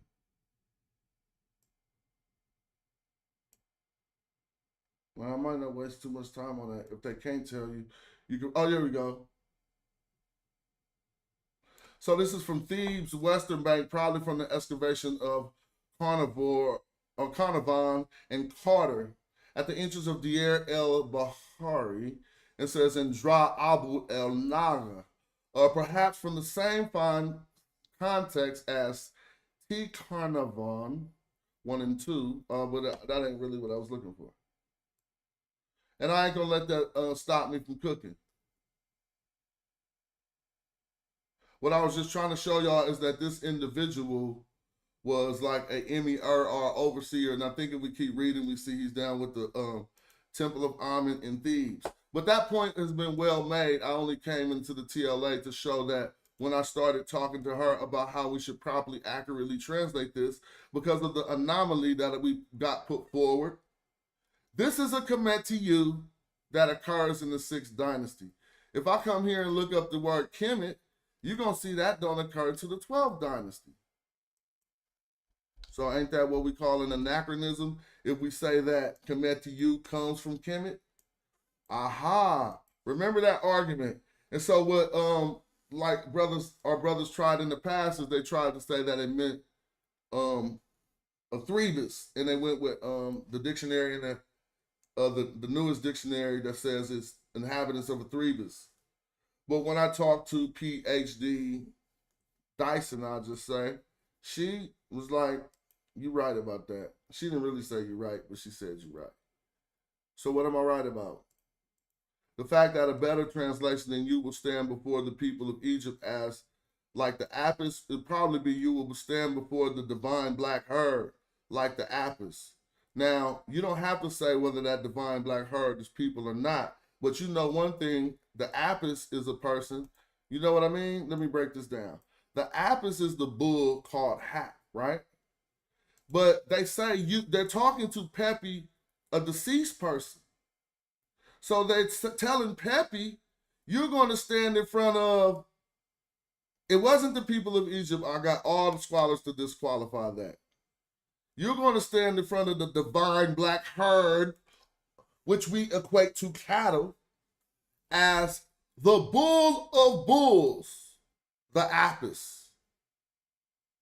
Oh, I gave her that. She had to run back like, man, she said, man, you read the text, man. You know your shit. Can you please not say nothing about me or take down the video about me on YouTube? I said facts. And I ain't looking to talk in private. I'm cool. You only want the truth to be in private? Nope. Now, I'm going to show y'all where else Jonathan would have been messed up. Again, that I'm staying on track, but I expound for really long times, and I hope y'all can enjoy that. That's a pyramid text of the 7 attestations we're analyzing. Notice this. This is what you have to see. This one, Pyramid of Pepi II, says the same exact thing as attestation number 2, Pyramid of Neith. Right? So we got 2 pyramids with the same text in it. And let me note you here, if y'all really want to get funky, I'm going to show you the dang facsim, the primary. I mean, let me go in here to my Kim files. Screenshot. No, Kim. I'm about to show you right now on how it looked on the wall. I had to buy the book. So look. And I need you guys to notice something here. This right here has a TU bird. So when we starting to learn suffixes, we gonna remember a T, a Y, and a W. Those are going to be your most often, other things are suffixed on the roots. Those will be your most often suffix consonants if it's in suffix. Like now, notice that the T, the Y, and the W work together and they stand independently, and they always mean the same things in these instances. The T, we know it represents gender. Now, a T can represent other things, but the word has to have, the root has to have a T on it in order to take a TU bird. And so whether the T is feminine or not, the T will be present. It's going to most often equate gender, not in a TU bird, gender, but sometimes it'll equate the abstract, right? Now we got the Y, the reed leaf, 2 reed leaves. Sometimes you'll see 1 reed leaf indicating the same thing. At the end in suffix. If you got 2 reed leaves suffixed on a noun, You just formed a nisbah. You took a noun, or you took a word of a particular category. It could be an adjective, it could be a toponym, right? It could, and you changing it to say something related to that noun. So that may some form the argument that this is those who are related to Egypt, or those who are related to Athribis, because they see this Kim here glyph. But I beat the brakes off them anachronisms. Kemet don't appear to the 12th dynasty. And we got this Kemet to you in the 6th dynasty that we're looking at. So when we go back to the TLA, now we can see why they express it like this. But watch, and notice they even messed up. They put an Uchik here instead of the TU bird. Now watch when I click into this, ladies and gentlemen. This is what's gonna make Garfield feel really stupid. What do you think is gonna happen when I click this glyph? It's going to change in the digital text corpus to another rendition of this word. Which rendition do you think it'll switch to? I do this a lot, and I'm not even playing gotcha. It's going to switch to the Kemet with a 049 glyph like we see here. But you notice you don't see that here, right? If I click it, watch me click it. Watch what happens. Bow, what happened? It changed. Why? Because dummies like Garfield don't know that's the same word or another rendition of what can be argued is the same word. Else they wouldn't have it in the text corpus like this. But now this is starting to point out some of the anomalies that we are putting back on Egyptologists. I'm like, because if you say that this last one is a Kemet to you right here, then I click into it. Why does it go to a Kemet? See? It is because they worked it out, and I'm going to tell you, they know you can see this rendition, well, in their, doing what they translated, and other renditions, but we're going to see how it gets more anomalous, and they're going to feel real stupid. That's the two that can qualify as religious texts. And Jonathan Winterman going to say, we see all kind of weak consonants omitted in what? Religious texts. So that would qualify his hypothesis about Kim being Kemet to you and not Kimu. Well, those are the only religious texts with Kemet in it. And him and UCLA and Kara Cooney, none of them could just create another text and make it be in it. So I got his words. And these are the reasons why your videos get pulled down, Garfield. Because you feeding them to the beast. And I would hate to, I'm not represented as nothing like a beast. But growl, you didn't let my grizzly out. And you feeding it. So I got a video of him saying, yeah, the reason why I can stand on my claim is because you find it in many religious texts. At the point when he said that, I didn't want to bust his wigs and say, bro, it's only in one religious text. The Pyramid of Pepi, but it's repeated over in the Pyramid of Neith. We know this to be true. Now here's the third one, y'all. So here go to look. Pyramid of Neferkari, we got that. Pyramid of Neith. Here goes the third. Look at this one. This got the people glyph. Oh, this gonna turn Garfield's stomach right here. Remember, he thought I made this up. I thought I made this up. But guess what happened, y'all, when I click it? What do you think will happen when I click it? We all know it's gonna change. Do you think it's gonna change to the appropriate Kemet to you that they're trying to line it up with? But just be clear, y'all. Let's look at the transliteration. It clearly says Kemet. So they can't argue that this is another word. The word Kemet means black. There's nothing else on here. It's not a Kemet to you. It says Kemet. Watch what happens when I'm about to share the link at the 2-hour point, 15 minutes. Watch what happened. I hope James around so you can host. Watch what happened when I click this. What y'all think gonna happen? It's gonna switch to another version of Kemet. These dudes is idiots. Because there's more than one way to write Kemet. And the determinative behind it lets you know what they're talking about. So I was with one of my good grammarians last night, and we was going over this text, and I'll tell you, we could even present some issues to the Egyptologists about this text. Because the way that they're translating this Ankh, F, Kemet, I got hands for that. But just note that this is a literary text and not a religious text. But Jonathan Winterman said we can imagine that it's a TU omitted because in certain religious texts, they always do that. This ain't a religious text, so why they doing that here? It ain't nothing omitted. This is just a Kemet. You want to read it as Kemet to you, you're going to break some rules. And we refining Diop's argument, and we got to know how to refine it. We can leave the Kemet to you alone because we don't need Kemet to you. Diop said Kemet meant the black people, and he was correct on that.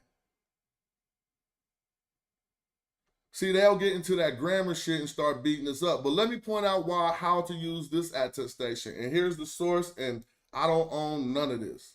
Put it everywhere, your presentations. We archers, we got to take this to the people and make them see, damn, they doing it. Here's the first thing you need to know when you learn the grammar. Before you analyze this, he has come, that they got broken off, you're going to see a causative verb. Now, Ankh, you don't really take Ankh as a verb because it means life, right? But it's in the first position of the sentence. Now, you know the word order is going to be verb, subject, object, adjective, or what have we, or adverb, you know what I'm saying? And so if we think of verb, in most cases, that's the simple. You start with the simple one. If it's a nominal sentence, it'll be different. I ain't going to start talking too much like that and bore people. But I want to show you this. What we have here is a causative S prefixed onto a word we all know to mean life. If now I'm gonna try to ask you to imagine life as a verb, you would probably say what, living, or you know, something that anyone you're allowed to if it's life as a verb. So we got Sa'ankh in F. He has, now well, let's see what they say. They say he has quickened. I'll tell you right now, that is not good. If Ankh means life and S is causative, this is to cause life. So this is like to in living is another translation they use, and I like that one. But notice it says he has caused life. Now all you got after that is Kemet. Now this is one thing and one reason why we analyze the grammar. I could take you, I think if I click Sa'ankh, it's going to be 28 instances in the old TLA. I'm just guessing. I like to know shit like that. It's irrelevant. But let's look to see how many instances of Sa'ankh is in the old TLA and if it's more than 28. Right? I don't know why that number pop up in my head. Here goes Sa'ankh. See, it means to make, live, to perpetuate, to nourish. Now let's see. No, it's 279. I said 28. At least the 2 was in my head. But it's 279, and I went through the majority of these. I would like you to know that nations, cities, you don't Sa'ankh the ground. See, this is why we got to do the grammar. No ancient Egyptian and no text is going to ever Sa'ankh anything but entities that are living. You don't Sa'ankh a country. And let me prove it. You see this Sa'ankh over here? It says Sa'ankh in E Najes. Najes is commoners. Common, lowly people. They call them lowly here. If I click Najes, it's going to say commoner. See? Junior, commoner. So you Sa'ankh things that are living. You don't Sa'ankh no dirt. You don't Sa'ankh a city. And I'll prove this as we keep going through the text corpus. For Mehu, he has written down his inscriptions and looked after. Now, in this word, they're translating as instructions or preparations. Look, to let, or to provide for. Because we got a causative on top of life, and you got to figure out how they was using that in the sentence. They translated like it was some to let him or to provide something for him, because it's sa'ank, to let live. But notice it's a human. Now look at this. They're going to sa'ank ra here. Now I talked about this with my people and everything, and we came to the conclusions that I mean, obviously that's ra. He takes the form of an entity. But what you notice is no inanimate objects ever get sa'ank. Only things that get sa'ank are humans, living entities, or beings that they made up in their imagination. But it's always a being like Ra. They're going to sa'ank wetpu Ra, part of the sky or whatever, who animates Ra. So they translated animate, sa'ank as animate. You see sa'ank Ra here, and then Ra Neb every day. They say daily. So again, Ra is not a city, a piece of dirt. Ra to them was a living thing that you could bring life to. And that's what I'm trying to tell us about understanding the sa'ank term, so that when they try to tell us you can sa'ank some black silk, they gonna know they out they league. Look, a fighter horse who was above the sedge part of the sky, who animates Ra. I'm gonna just go through them quickly now. When you see Horus has quickened you, to quicken is to enliven. Look, I'm not making this up. Do you see it say enliven right there? But you notice you don't see the word enliven in their translation. That is because they're translating sa'ank here as enliven, because it means to make you live. But I don't understand the word quicken for that. But nevertheless, let's see that all of these are humans. Horus has joined you, you cannot separate from you, he has quickened you, right? That this is talking to Pepe, that he may quicken you, that he may bring life to you. Pepe again, I'm just going through them. You can go through this text, and I can click to the end page, and you'll see that everything that gets sa'anked is a living body of something, right? Look, I'll just stop. May he quicken your son. May he bring life to your son, right? Now they want him to sa'ank ekwa here. Revive her. All right, so I think I made that point. So when I go back to what we're scrutinizing, here, they want you to think, oh, they saying they putting the inhabitants of in parentheses, Egypt. But no, this is directly addressing these people here, and they are denoted the way they're written. Now, I'm saying this argument publicly, but this argument is not contained in anything I've written. This is something that, I mean, you know how scholarship works. You got to see enough evidence and attestations to be able to get to the point to where you like, I can stand on it. But maybe some of y'all can help push the argument further. I'm not even a scholar. Somebody could take this and be like, I just make my contributions, and people can do with them what they want. But it's clearly in the text corpus, right? So I never did click this to show y'all what it's going to lead to. Watch this. This going to wound Garfield wig. Y'all see that? Lay it right back to this. Because he don't know how the glyphs work. In their theory, this represents Egypt. And this represents the inhabitants of Egypt. But it don't say that, and Egypt wasn't on the earth yet. It literally says black, and then it has people determinative. So it literally says that which is black. And then, why am I saying that which is? When you use an abstract T, you always are going to say that which is, and then you'll see which noun you amended it on. So we're not going to change it for Kemet. That which is black. And the determinatives help you know what they are talking about. But yet, I mean, I made a conceit, so I'm not going to talk about that. But yet, some will try to tell you guys this means the Nile Valley. Because of those black silk lines. Okay, it's almost 2 o'clock. I'm going to open up the stream. But let me finish showing the only primaries that Winterman would have had to draw them from. And as we see, only 2 of them was in pyramids. Here's the 3rd one. This is the one I just showed Garfield, the primary, on his show live. You see the Kim, the K? Now, watch what this turns into when I click it. These dudes is clowns.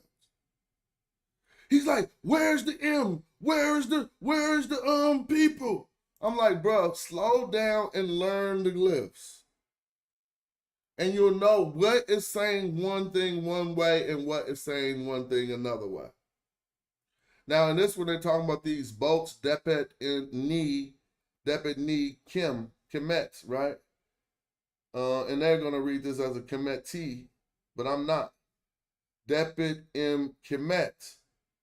Why are they reading this as a Kemet T? They're saying that it should be a weak read leaf on here to represent that these are groups of people, but that would make this a Kemet to you. So they're saying it's a Kemet to you. You see, T, there go that J representing that read leaf we talked about, or the Y, and there go the W, Uchik, for plural right here. So they're calling this a Kemet to you. Now, if we read this, it's like mock. This means behold. It's like look. But since Jonathan Selden said it's qualified to translate this in African American vernacular English, this is I. Because it works. Or yo. If y'all say yo, this, ask any grammarian, would this be equivalent to the modern day I or yo? Because in the Egyptological books, they translate behold. But the statements after it are never grandiose. So it's really not like a behold, it's like met. This met word is I. Now they say my ek. It's still gonna say look if I go down, watch, or behold. Look, see it say behold. Damn, I don't want to see the translation. I just wanted to show y'all that.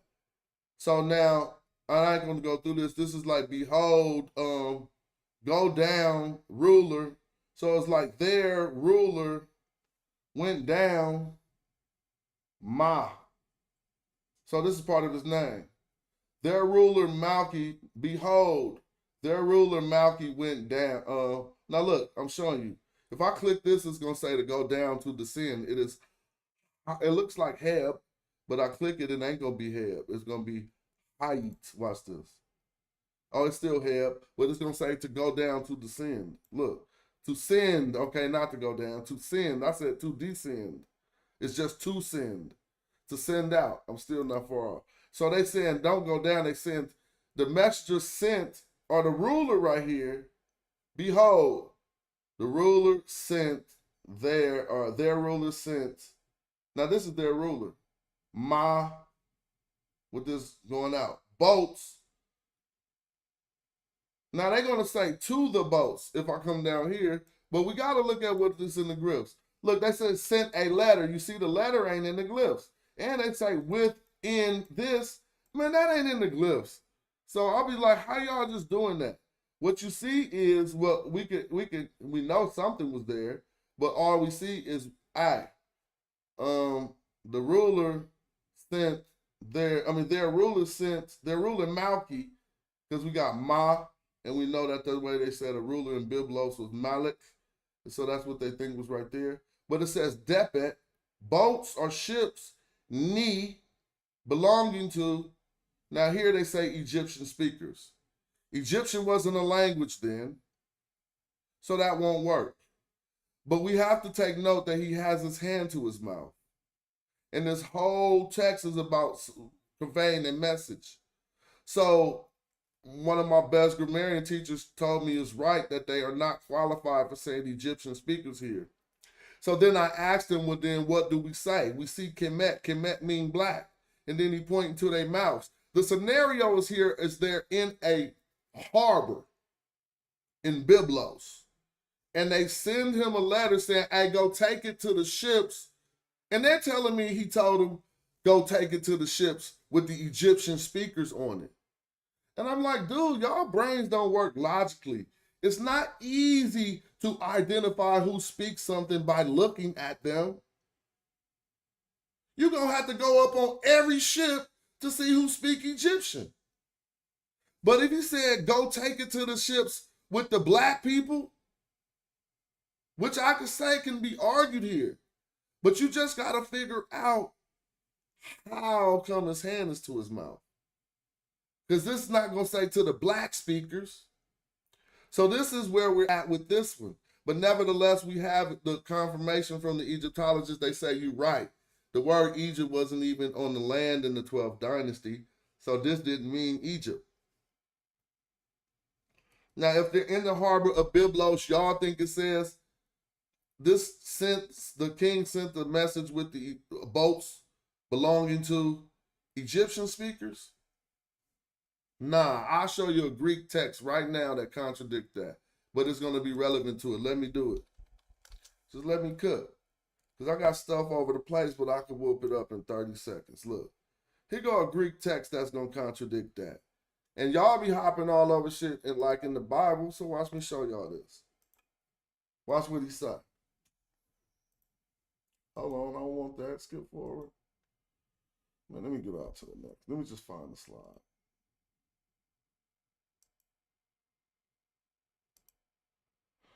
It's about being on a boat with black limbs. Let me see the black limbs. Here it go.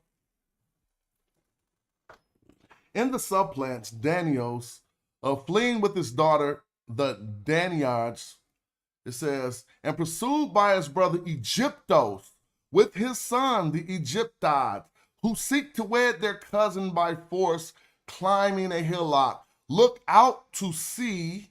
So now they're looking at some boats. They look out to sea and describe the Egyptides at the oar afar off in these terms. I can see the crew with their black limbs and white tunics. So I could pull off another, that's the same Mediterranean. They describing the blacks on the boat by their limbs. But we don't want this to be that, and I'm with not wanting this to be that because we got to do it with scholarship. And so the research question is, why is they hand to the mouth then? So what can we work out of this? I'm going to give you this and I'm going to carry on. The language of the ancient Egyptians was called Rani Kemet. Now the name Kemet is in the name of that language. But we don't got no Rani here. We got Depetni, right? Depetni, both belonging to Kemet, not language belonging to Kemet. So this is an indirect genitive where we see a genitival adjective in the middle, which takes the N and changes it into a ni. This is not just an N like of or to. This is not a dative N. This is a genitival adjective of possession, ni. That means these people belong on this boat. If you see this genitival adjective, B owns A. So this is the boat belonging to who? The black people. Now, why would I stand beside that? I just showed you another text that said we seen the boats in the they was in the same Mediterranean. They seen the boats and they described them by their black limbs. But here, since we in Egypt, this simply can't say black people. You got the word black, you got the determinative for people, you got an 049 glyph. You cannot take that 049 glyph out. So this kind of like it's saying to the messenger of the Africans. But I'm putting it on thicker than that because I ain't saying black. It really say to the black messenger, bro, from the black city. Now what? You can't leave out the black. It say the boat with that black messenger from the black city. I mean, Egyptian speakers is worse than that. But nevertheless, I put that question in your lap. Here's the source, and y'all feel free to build on that one. A second intermediate period as the term Kemet arrives, right? Now here we go with the third one that's in the same text. And notice I always got the primaries to the text. We don't just leave it at the TLA. The primary, this was the one I put on Garfield's screen, y'all. So this be kind of like crazy to me. Let me see. Oh, it's 2 o'clock. I'm about to open up the chat. Now let me show y'all the one I put in Garfield chat. That's why I'm in Garfield thing. Screenshots. And y'all gonna see it's the exact same thing. Like, man, damn, you can't make this up. Where is it at? It's up top. Here we go. Now, this is what you don't know. We do not ever stop at the TLA. We Magi Archers, B. We just taking pride in trying to be accurate, right? I showed them this. Look. Now, notice the arrangement. A Kim glyph, a T, a man with his hand to his mouth, a woman, 3 strokes, and the town determinative. Let's go back to the TLA. Kim glyph, a T, a man with his hand to his mouth, a woman, 3 strokes, and the town determinative. But now this is digital. So watch what happened when I click it. Took you right back to a Kemet with an 049. And they like, where's the M-bird? That's not the same one. I'm like, dude, would y'all shut up? Y'all don't even know. You should not even open your mouth about this language. Now, here we got the 5th attestation. They're talking about these boats belonging to Egyptians again. See, that's what they say. Ain't that an anachronism? These boats. So they traveling somewhere right here. Because this is when you see a 2, just like as a preposition like this, the A is going to be. So this is a different type of boat. It looks like Cad, M-Cad. It says no boats. Let's see, M-Cad. Let me go down. North to, I don't know how they say that. Yeah, M-Cad is a direction in a boat. M-Cad is northward. Northward to, and this is a location. These, I think, these boats belonging to, I gotta click the word so y'all know I'm not making it up. Net is also like a knee. It's just a feminine version of knee. It's net. It means belonging to. It's taking too long to show y'all. Here we go. Look. It's just going to say belonging to. All you see is an N, but you should know this is not the N of the other one. This is a genitive of N. See it say belonging to? Now, so the boats belonging to the black people. See, they're not in Egypt. Byblos is on the other side of the Mediterranean. So how you going to know, again, he's got a message in his hand and there's hella boats in the harbor. It's not just one. Well, I can't say that. That's my imagination. The text only indicated it was the boats. Yeah, it is not just one. It's multiple boats of Egyptians. They didn't say the boat. They say the boats. And then there is boats of these people from Byblos, and they're going to go fight Zaza or something like that. Right? So in that context of that, explaining who these people were by the way they look is not out of the question. But again, I told you I expound for too long because I'm still showing how Jonathan Winterman said that this happens in hella religious texts. And I just didn't say nothing because I ain't trying to embarrass nobody. We at the end of the Kemet use, right? Did y'all see a religious text? Only one was Pyramid of Pepi. Therefore, we got other ones, but that's in the text corpus, we should say. What's the last one? It was this. North to Alaza. Go in one of these ships of the Egyptian speakers. Why would they be saying that? Man, go in one of them ships with the black people. Cut it out. Y'all don't want that to be that. But the scholastic anomaly is true that they have their hand to their mouth there. So we can't just come up with a hypothesis that doesn't equate why the person who wrote it put his hand to his mouth. I'm about to open the Zoom. Let's get it popping.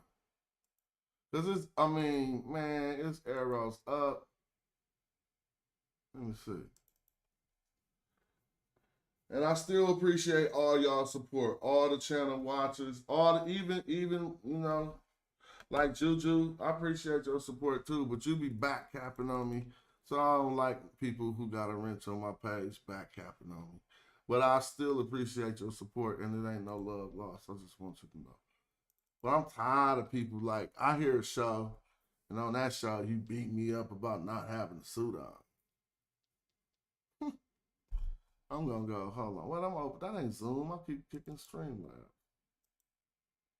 All right, we opening up the Zoom. Hopefully we could get Pan-African James to host, I'm gonna step out and recording in progress. Not step out, but I'll be having to, you know, it's Mother's Day, maybe cook some more stuff. I got my gift game up, but I think that should be getting redundant. Redundant gifts and stuff. I'm like, man, I try to think of something that ain't redundant. I know some other people have that feeling. But no way. Recording stopped. All right, I'm opening up, sharing the link. I did a lot of talking, but I want y'all to see just how fake they be.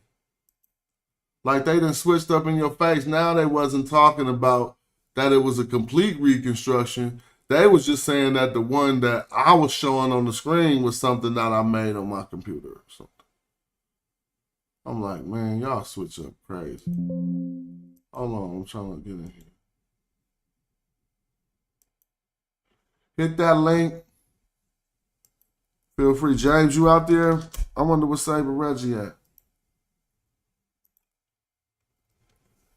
Hit that link. And while y'all hitting that link, I might have a feature film for you. Because even though, you know I'm having fun with this. Okay, there go Haskell. He can hold it down. You know I'm having fun with this, man. Sheffrin didn't like that I was having fun either. Sheffrin didn't. Hey, what's up with it? Hey, you see I pulled up first quarter, right? Yeah, I showed it. Hey, they videos don't even last an hour now. They should already be debunked by the time it's finished uploading. Bruh, Smash, bruh. I got a lot to say, bro. Because you know what I'm starting to realize more and more watching these discourses? This ain't really about no information or none of that. This is good versus evil, bro. Somebody got an echo? Somebody got the thing on. Okay. Yeah, I was saying, man, this really about good over evil, good versus evil, bro. It ain't even about the information no more. The more and more I watch these dudes and how disingenuous and how just out these dudes don't have no character whatsoever. And the most one that grieves me the most is Garfield, because he comes from Cassia Park, Jamaica, and we don't build we don't build flunkies in Jamaica in the era that I come from. Especially you don't travel from Jamaica to America to be a flunky for a crackhead. I don't understand it. I can't wrap my head around it. Right, Smash? And the thing I can't figure out is these people following behind this dude, bruh. You said the man fell asleep in urine, and then he talking all this. What I really want to... You know what really agrees me, Smash? That arrest record crazy. That arrest record crazy. Bro, I see his jacket too, bro. And then a man want to talk like he Marlo or Avon. You was none of them, boy. You was Bubs, boy. You not no G. You ain't never whacked nothing up, beat nothing up. You got clapped up probably because you run your mouth. All right, hold on. But now I know you want to express yourself, but I don't propose to go there with our people like that. You know what I mean? I know you out there. You with the shit right now. I'm saying I told him I'd slap the shit out of him, and then I meant it. But then after that, I was talking about let's put together some contracts so we can go and get in a boxing ring and get our views. And that's when he got spooked. When it was gonna be some street shit, he was like, "Oh, I keep my bank." I'm like, "Oh, we're not talking about that. I'm talking about we're on YouTube talking shit." All of these people will love to see our sloppy asses humiliate ourselves in a ring trying to swing at each other. Hey, Smash, look, the only reason why I bring that up, bro, is not because I'm trying to play fake tough on the internet, bro. This man is constantly making veiled threats and talking like he like that, bro. One time I was on a panel and the man said to me, he was talking about Chief X or something. He was mad because we felt like the woman that Polite was dealing with should have been held to accountable to some degree for what happened to his daughter, right? So he pulled up on a panel, called himself fake checking somebody. You know how he come in all boisterous, like he's some sort of authority figure finna set us straight. I said, fuck, nigga, who's you talking to, bro? I'm not one of your minions, nigga. Talk to me like man to man, like you got some sense, bro. I'm not none of your kids, boy. So I had made a joke about Chief X clowning him or something, and then he gonna tell me he a hop, skip, and a jump away from me because I'm in Florida and he in ATL. So what that mean? what that means, Smash? When somebody I'm a hop, skip, and a jump away. See, that's what I'm saying. I don't do that. I will never do that because people will really track you down, and some people ain't got nothing else to do. And I don't want nobody to think me telling somebody who say something about my loved ones that I slap the shit out of them when that turned into some tough guy shit. That's really what the hell happened. Like, I mean, that's just nothing tough about that. Like, that's just what a man to do. And so if people, exactly. Like, don't because change that. Smash, look at me, bro. I don't know why these dudes keep, because I use these big ass words or something, or how my avatar pick. They might think I'm pie or something because these niggas keep trying me on some tough shit. Like one of his cult members pulled up on a on Chef panel, because I had called Anka Besa, right? So the nigga pull up on the panel talking about what he said. Oh man, we gotta use better words, and where I'm from, if somebody was talking about me like that, my people would check me. You know what I'm saying? Because we don't play that. We don't play. So I'm trying to talk to the. Kinda I'm like trying to Sosa. talk to the guy. It ain't like you made it up. It was a dude named Chalambe. He said he say his name Big Chill. He pulling up like he's some kind of mobster or something, right? So then trying to talk to the man, he talking over me and all type of shit. Like he checking somebody. That's the energy he came with. Like on some, you know what I'm talking about? Like on some Corleone, Lucky Luciano shit. So I'm trying to talk to the man. He's steady talking over me, right? So then he kept saying some bullshit. I said, yeah, nigga, that nigga's a crackhead, nigga. That nigga sucked glass. Fuck that nigga. So he get to ask me where I stay at, like he finna come do something to me, man. All right, look though. Like these niggas crazy, bro. I feel you, but you reliving the moment right now. You feel me? And like it feel like you in the moment right now. I'm just trying to reel you back in. Nah, for real. I ain't gonna keep going there, but Smash, it keeps happening. Earlier today on the stream they did earlier, right? He said to Thunder, you know we in the same city. I could pull up on you, right? Yeah, I don't understand so that. Thunder was like, what? So I don't understand. Damn. Is that a threat of street violence? Like, I don't be getting that. Because Yeah, I wanted to fight on some not street violence, and you was cool. So how Smash, wait. But look, you see the thing that making me mad? I don't like bullies, bro. If I know a nigga run around being a bully, I really want to do something to you. You're a terrorist, bro. So look, we should stay away from that, yo. He say to the man, bro. He say to the man, bro. What he said? Oh, I could pull up on you. We're in the same city. So Thunder says to him, man, damn, Unc, is that a threat? Here this puss ass nigga. Oh, nah, man, I ain't mean it like that. Smash. Hey, slow down on the language though. Hey, hold on. Yeah, we got a whole bunch of people in the chat and on the channel listening, bro. You got to kind of slow down on the language. Yeah, I mean, just my bad. This dude just made me. Hey, by the way, man, lead a curse words. Thank you, James. By the way, James is hosting, so respect, gang. I'm just listening. So I'm almost done, guys. I know other people want to talk. So 30 minutes, literally 30 minutes later, he repeats the same thing to Thunder again after he just said it wasn't a threat. So now Thunder says to him again, dude, is that a threat? He says, I don't make threats. I follow through. Come on, man. Come on, bro. Come on, man. You make somebody want to do something, man. You doing too much, bro. Oh, yeah. We know he's a fake thug. But like I said, you probably active, but to me, it's all internet talk. I don't take none of that. Like, I know dudes is pushing 60. So you're not going to move nothing even when you try. Right. You know what I'm saying? Hey, but Smash, man. I like that. You went and talked to the Egyptologist. You got the primary. I love that. But I want to say to the people in the chat, smash that button, man. We had 156 likes. We should be in the 200s by now, man. Quit doing that. No, that's all I gotta say for right now. Hold on, Smash. Now, this is what I need to ask you. I wonder if you kind of resourceful and holding on to stuff. So, do you have that image where you and Unc is on the same screen, and you shared the place names, the different Kemets, and they's on the side right there, and he's on the screen right there, and you're showing him all the different ways that you can spell Kim. So how he don't know that? No, he agreed. He agreed in that video, dude. He's just running. I'm talking about, hold up though, but I'm talking about right now, when you just showed them that, you just said that it don't need the M, why he don't know that? Damn. They just didn't have nothing to say in that video.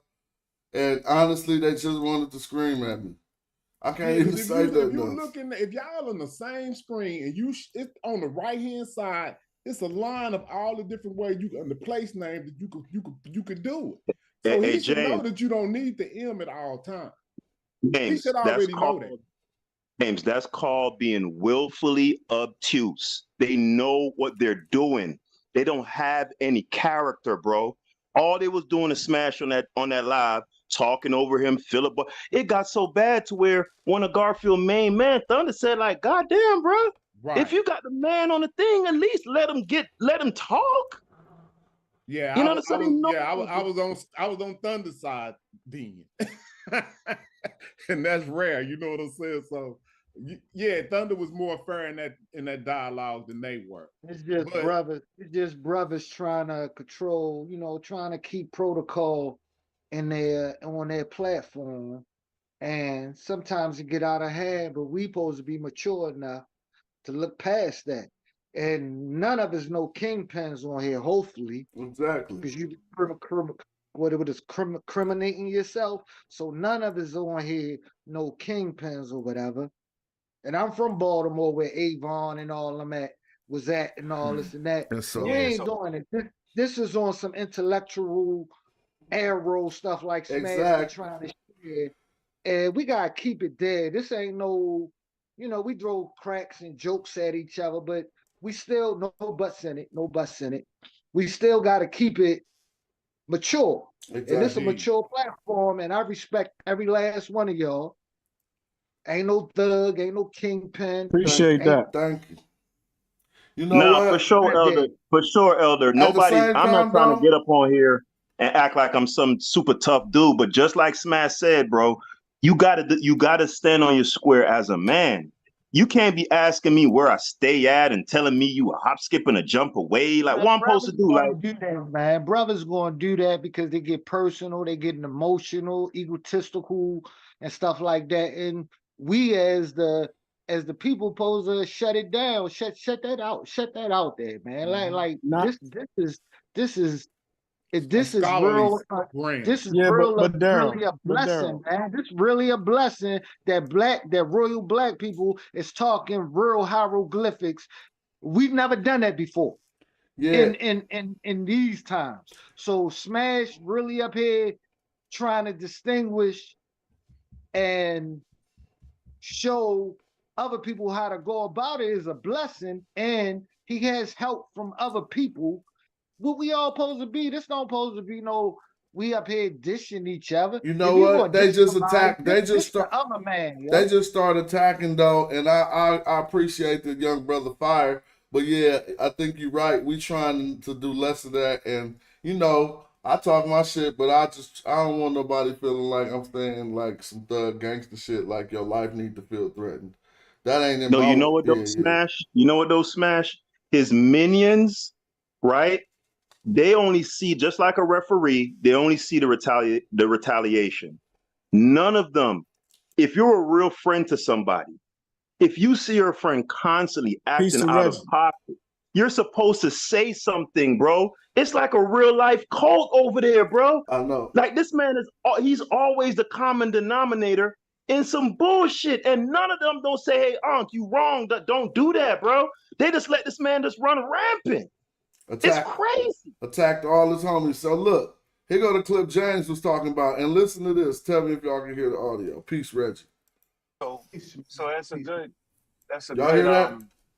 Yeah, we can hear it. Just, humans is always looking with their damn eyes, man. And they always matching up shit in their world with you. Because humans are humans. Yeah, I hear it fine. Right?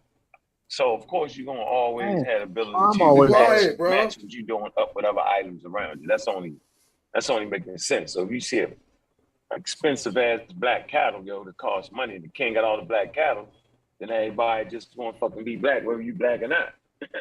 You know what I'm saying? Like that. But that's looking at each other as animals, though, like within the herd, and that came later on for us transferring from being gardeners and to taking up sheep herders, shepherd kings, and goat herders beliefs. When we done that, that was our downfall. But did we hear what he said though? Yeah. That's my point. My point is what he's saying about the black people. Yeah, hey, I want to speak on that too.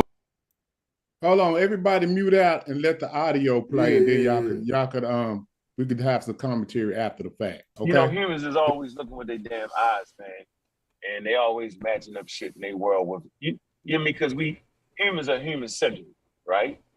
So of course you're gonna always have the ability to match what you're doing up with other items around you. That's only making sense. So if you see an expensive ass black cattle, yo, that costs money, and the king got all the black cattle, then everybody just want to fucking be black, whether you black or not. You know what I'm saying? Like that shit, that's the dope cattle right there. That's the most expensive one.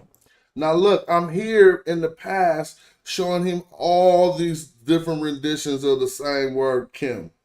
He know damn well that you could switch up Kemet and the M don't gotta be there. I surrender. I just wanted to show that because James spoke. Yeah, now see, this is what I was talking about. I thought that he should have known that. To where he should have been able to correct. Man. He's not aware. He's not aware. I mean, I don't know. We just showed him looking at. No, he does know. He knows. All right, that's cool. He Look, knows. my show ain't like theirs and shit. You know, I don't want to talk no more Bobby Banger. Let's get our last words out because my shit ain't like theirs. Like, we got information, they don't got none. That's why I'll be doing 2 hours to make sure there's something in there. And I'm just saying, we could get our last words out, but then I want to hear from Brother Reggie because I know he got something to contribute. All right, I wanted to say one more thing, Smash. I want to say one more thing. I was on Garfield's panel earlier, and he got me. He duped me, right? He said that the reason why Dr. DiBiase didn't wanted the video taken down was because she didn't feel good about you ridiculing her and mocking her, right? But then I listened to your earlier stream and the correspondences that you guys had, and it didn't go anything like that at all. Yeah, he just lied. She wanted it to come down because I falsified the information. I was polite to her in the video. Now, as far as she goes, I want to say this, and if she's listening, I'm not being disrespectful, but to my sensibilities, you're a disingenuous woman. Man, hey, slow down, man. That's just an opinion. It's just I'm allowed to say that. Well, I don't think that's appropriate right now.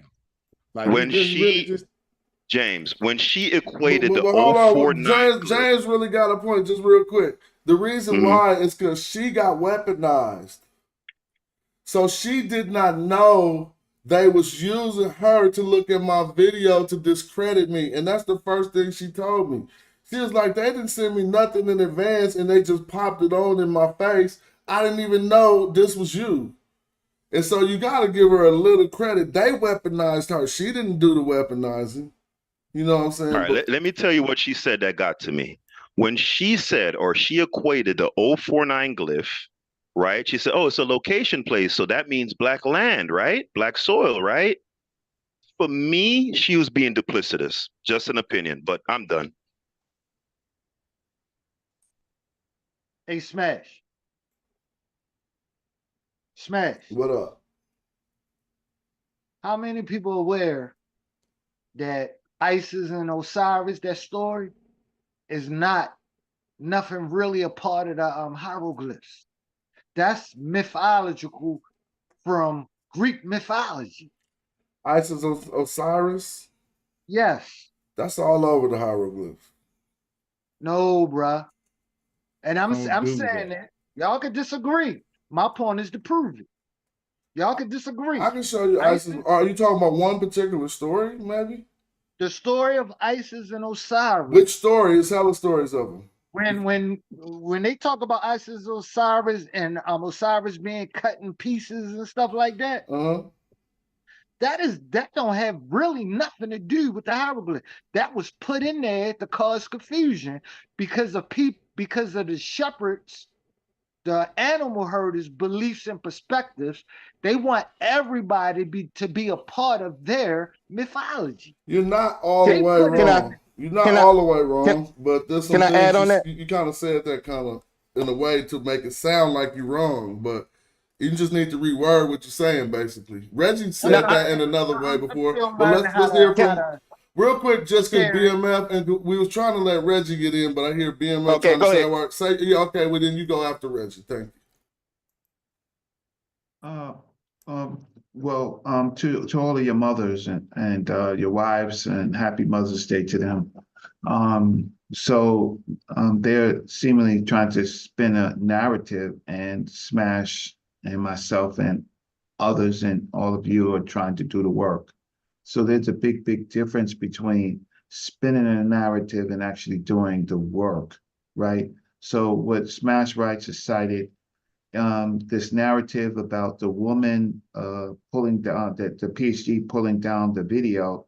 I'm just shocked when I saw Smash shows that she didn't complain. She was more concerned about actually being right. She didn't know. So the questions that they ask her are not expert questions. So she didn't do her best job.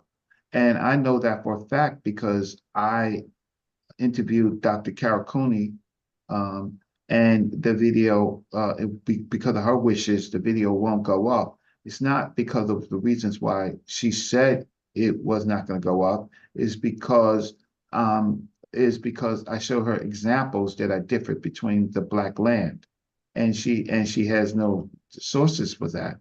And so Egyptologists now they do know that there are pushbacks, that they are riding on conventions, and they want, and some of them are honest. I'm really interested to see what Jonathan Winneman now says about that which is Black, because that formula is only constructed for the Kemet glyph, because the Windjet, the Windjet construction, that doesn't work like that. That formula doesn't work for that. That's what Smash showed us, and we went over on the Windjet. It does not work. It's short horn cattle is the Windju, right? Collective is the Windjet. Associates and companions or Windjet, which is human. So that which is what? Short horn cattle, right? That doesn't work. That only seems to work with that which is Black. But I would just say, listen, I have to do a few things. I want to say that when Smash actually shows you what the woman wrote, and the woman didn't, the PhD, not the woman, but the expert did not tell Smash to take down the videos. And then you have other people spinning that they had to take down the videos. It's because if I'm reading the narrative right, she told them to take down the videos on their site, right? Now, at this particular point, she's not contacted Smash to take down her videos. No, she was like, let's not talk about this on YouTube. Okay. Let's talk about this in private. But I don't want to, all respect to her, and I wish her well on Mother's Day. I don't want to continue those conversations. Okay, that's fine. So, but the rest of y'all have the responsibility of doing the work, right? Because I know I'm doing the work, and I know Smash Rockwell is actually doing the work on this, on this subject, doing the work. Do the work, right? And I have good days and bad days. And when I spoke to that professor, that PhD, I was not expecting. I was overly nice, even when I disagreed. And I see that there is a group of people that look like us, and a group of people that do not look like us, that just don't want us to talk about the Black reality.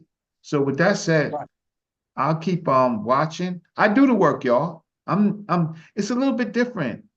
I'm with you, but I actually do the work, right? And I'm very proud of the work that Smash does, right? And his help with me when they was laughing at me on the relationship between cattle and human beings, right? So maybe I have to write a book, right? I didn't want to, but maybe I have to. But Do your best work. And I'm not your age. I don't think anybody on this panel is my age. I'm 59. I grew up with the greats. The greats demand for you to do on your time to do the work. All this chitter chatter and taking sides. Bring Smash as much information that you can that he can use, because guess what? He's on the front line, right?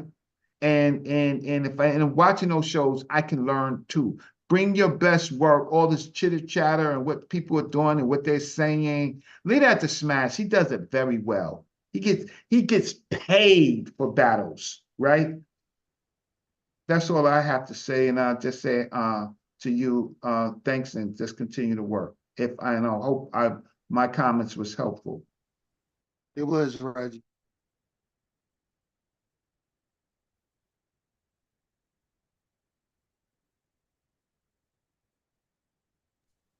Is everybody still there? Yeah, everybody's still here. So if anybody else have got anything else to say next, I think BMF Scar is next. Yeah, so what Daryl was saying, I really agree with him. I understand what he's saying, right? But the way I would put it is the Black people of the Nile Valley, right? They use these animals, specifically the cattle and the snake, to show Blackness in its finest divineness. You know, they tried to show that with those animals. So they use that to show Blackness at its finest. You know what I mean? In a divine way. You feel me? So when he was talking about the outside cultures and their animals, they are using the sheep and a ram. And we already know that the sheep could also be Jesus. You know what I mean? So that's kind of what he was getting at when it comes to the animals and when we're looking at divineness. And I feel like the people of the Nile Valley, they showed that through those two animals specifically. And it was the Blackness, though, of it that made it what it was. All right, check this out. We are aware that there's no sheep originally from the continent of Africa, though. Yep. You never heard of a lion attacking a sheep. You hear a lion attacking other continent on the continent, those animals, not the sheep. So therefore, it shows us that foreigners is coming into our belief system. That's what that shows. And you see the period where it's transferred from us being gardeners into believing in being shepherds, meaning animal herders. We see that. And we have to recognize the transfer from being who we are to transferring into that. And that was our downfall. And until we recognize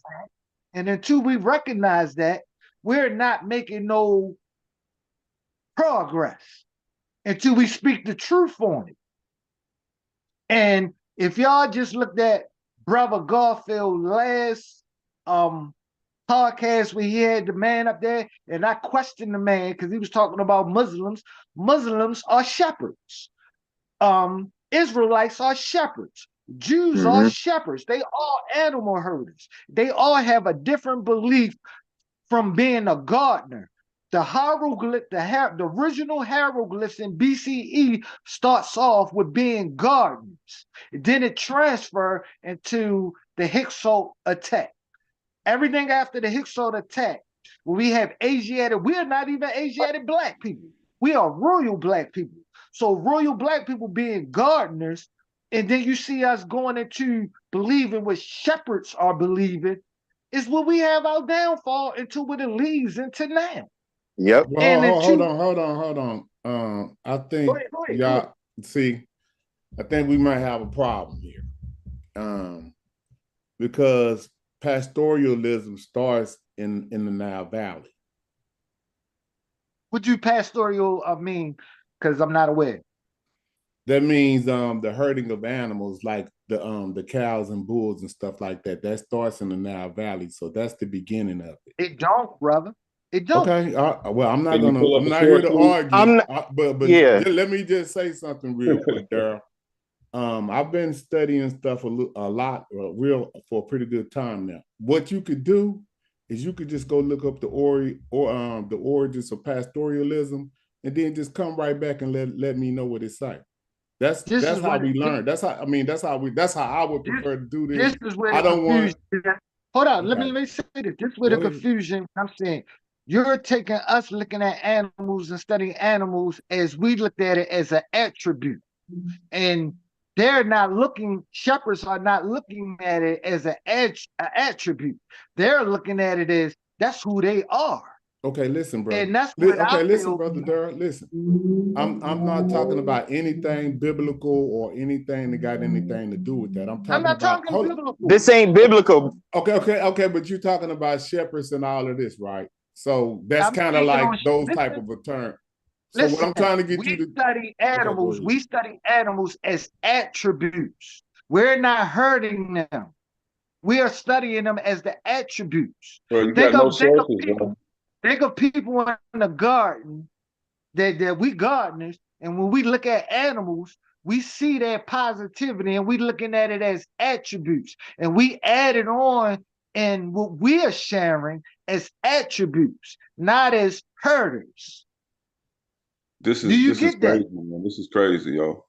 You got, first of all, I believe pastoralism started in the Green Sahara. It might have started in the Nile Valley. It started in one or the other, did not start. And you're talking about sheep while this is about cattle. If we're talking about started out with cattle. Hold on. I think the confusion, the focal point of the school of thought is the gardening. Not that there wasn't any pastoralism going on, but the school of thought. What garden? What are you talking about? Yeah, his analogy was about foreigners coming in. I'm talking about when they was doing the crops and they was herding these cattle and everything like that, and they was using the black cattle for divine. Man, he said it backwards. He said when they went from. He said when they went from. Yeah, he said when them people came in, they went from gardeners to pastoralism, and he's saying, and James is telling y'all that ain't how that occurred. But what I'm saying though is I don't think that's not what he's saying. I think he's saying the focal point is not it's not that we're not saying that pastoralism is not there, but the school of thought wasn't pastoralism. It wasn't that. That wasn't the focal. Wait. What do you mean? What do you mean? All of the traces that we have in the ancient Egyptian material culture lets us know that the school of thought that underlied their culture was pastoralism. Nevertheless, they could not emerge into a kingdom until they learned agriculture. This is what the first symbol of kingship was a merho, an agricultural tool. But all the kings would get buried with cattle, boot crania, and all of that stuff because of the older tradition that they had from pastoralism. So that's why I wasn't saying bro was all the way wrong from the gate, but someone needs to straighten it all out. I knew James was qualified to do so. Yeah, I was trying to, but I don't want to be rude because I know I used to be in that space, right? So I'm trying to just say, just go look it up, and then when you come back, you will be you'll be able to qualify your statement. But if you looked it up, I have, okay. And that's why I'm sharing with you. We looked at the animals as attributes. Okay, we're not. That's not what we're disputing. When you look on the hieroglyphs and you see us showing a man's body with animal. Yeah, we're not in contention about that. We're looking at it as attributes.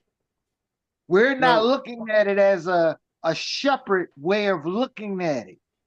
Okay. They are on. You got to look at the Mediterranean Sea in the lower. Listen. You got to look at it. You're gonna have to land your plane soon though, because you changed the whole subject and just go on and land your plane. All right. When you look at the Mediterranean Sea, you have shepherd kings on one side of the Mediterranean Sea, and you have royal blacks on the other side of the Mediterranean Sea, where the continent of Africa at.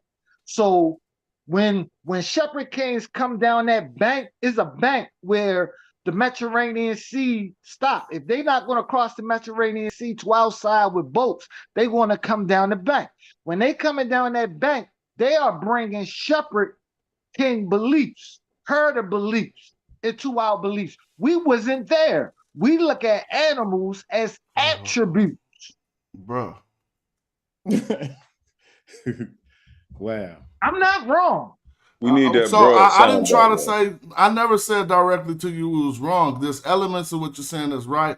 There's elements of what you're saying that's 100% incorrect. But your overall thesis you're trying to say is that what you can see different culture in between the agriculturalists and the pastoralists in some type of way. You're saying that these agriculturalists came in from a way they didn't, that science don't say they did, and that this pastoralism came in from a way that science don't say it did.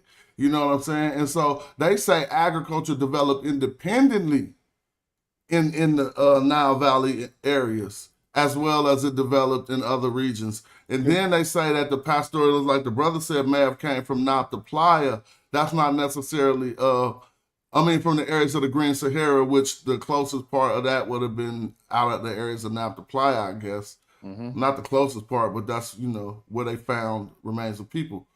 And they say that this pastoralism, because look, the oldest burial they find at Nabta Playa, which is in the western desert of Egypt, is not even a human. It's a burial of a bull. They buried a bull in Nabta Playa. So, and we knew they was on that cattle culture. Then if you see all up the Sudan, the kings would get buried in what's called tumuli. These are big mound circles, and they surround them with bull cranium. So that's African tradition with them animals. You write about how we seen animals, but there was also a practical application of animals, having to have something to eat that could travel with you that you don't got to carry. You know what I'm saying? You saying for us to travel, we didn't have spices, herbs, fruit, vegetables, things like that. You don't have to have the cattle. You don't have to. And you also saying that it's no such thing. It was no such thing as the kings and queens, emperors, empress, sheiks, and stuff there where we from. All that came from that Sumerian and all that from the other side of the Mediterranean Sea. Hey, respectfully, can we move on to another panelist? Yeah. All right. Appreciate you. Hey, I appreciate y'all. Appreciate your contribution. Stick around. Let's hear what somebody else is getting on. So I was going to share something to maybe try to help him. That's what I was looking for while y'all was dialoguing, to maybe help him get the chronology of that together. Because, try to help, but man, whatever you do, if you've been around, if you listen to any of the elders, like Brother Reggie, he just left off the panel, you got to go and do your own research. That's what some of the problems that we're starting to see coming to the community. Like, I think some of these people have been around too long to not even understand the argument and still over here acting like they don't understand what we're talking about. Like, so that's what we need to do. But give me a second, man. So if anybody else want to speak, go ahead. Let me look for the source to what I was trying to share with the brother. Brother Smash, can I ask you a question real quick about I wanted to see if you read this book called or heard of this book, and I hope Dr. Reggie is listening as well. The 3 books of Kefra. It's called a Kefra Knowledge Philosophy by Ahmad Azir. I haven't heard of that. Okay, yeah, that's a partner of my uncle's who actually wrote that book. He was his teacher, and he taught out of Minneapolis. I don't know a lot about his background, but my uncle sent me the book, and I wanted to see if any of the brothers could build on that. But I haven't even completed it myself. So I ain't heard nothing about it. Have you started going into it? Or are you saying you're trying to get it? Just getting into it, like kind of skimmed it more than anything. Understanding the significance of this the scarab. That's really the foundation of it. Scarab right there.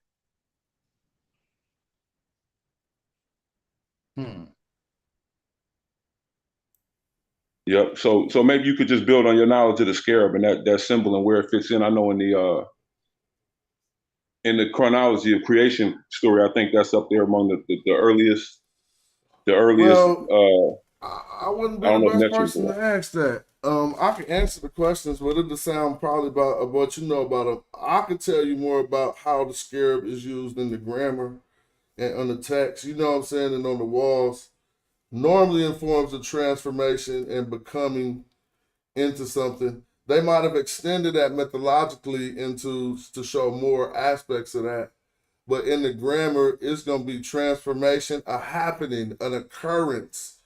Like you would see the Kepler beetle used for that, for them to state. So I don't think that mythology can go too far outside of how they use it linguistically. I just see it as a kind of like, the comic book or the metaphorical expounding on how they sing these images, terms, and deities. We also got to note that every time we see Kepler in the glyphs, it's not necessarily representing the Netcher Kepler, and it's the Netcher Kepler that got all the mythological things attached to it. Grammatically, seeing the Beatles, sometimes they would just be talking. If they say an occurrence, they'll use the Kepler beetle and put an R under it, and won't even put a Netcher behind it because they're not talking about the God. So now they got these two terms very so closely related, which will give us more data to see how they actually view Kepler mythologically, because we can see how they actually used it practically in the grammar. You know what I'm saying? Yes, sir. That's And as all I I can just kind of contribute. and I'll end right here just with one of the intro passages is just that the scarab was used in that culture, Kemet, of course, as a symbol to represent the principle of transformations. It was a significant symbolic representation of the rebirth, resurrection, and eternal life of the soul. And appears to have been used from the earliest times to express the idea of immortality of the soul after death. So I'll land the plane right there. Peace. Yeah, so can y'all hear me? Yeah, so this is kind of like a chronology, right, of what the brother was just talking about, how they started the civilization, right? But it's just in picture graphs, it's just pictures. So they're saying that pottery, and I don't know how to make this move on the but you got a timeline, you got north and south here. So this is the south and this is the north. So you see the ones on the right is Egypt, or Kemet, and the ones on the left is what they call in Ethiopia, whatever that means. So we know that this is south, whatever, this is what they called it at the time. So they're saying cattle culture, which is pastoralism, domestication of cattle. You see this? But I don't know why I can't move. Let me move this out the way real quick to see if I see, hold on. I can't see what it's saying over to the right. But either which way, you can see the chronology of it coming from the south. Here is the goat and sheep and stuff like this, but this is in Egypt, so you're right. They're giving it a more northern origin, but it's still coming into Egypt. And okay, now here's the migration of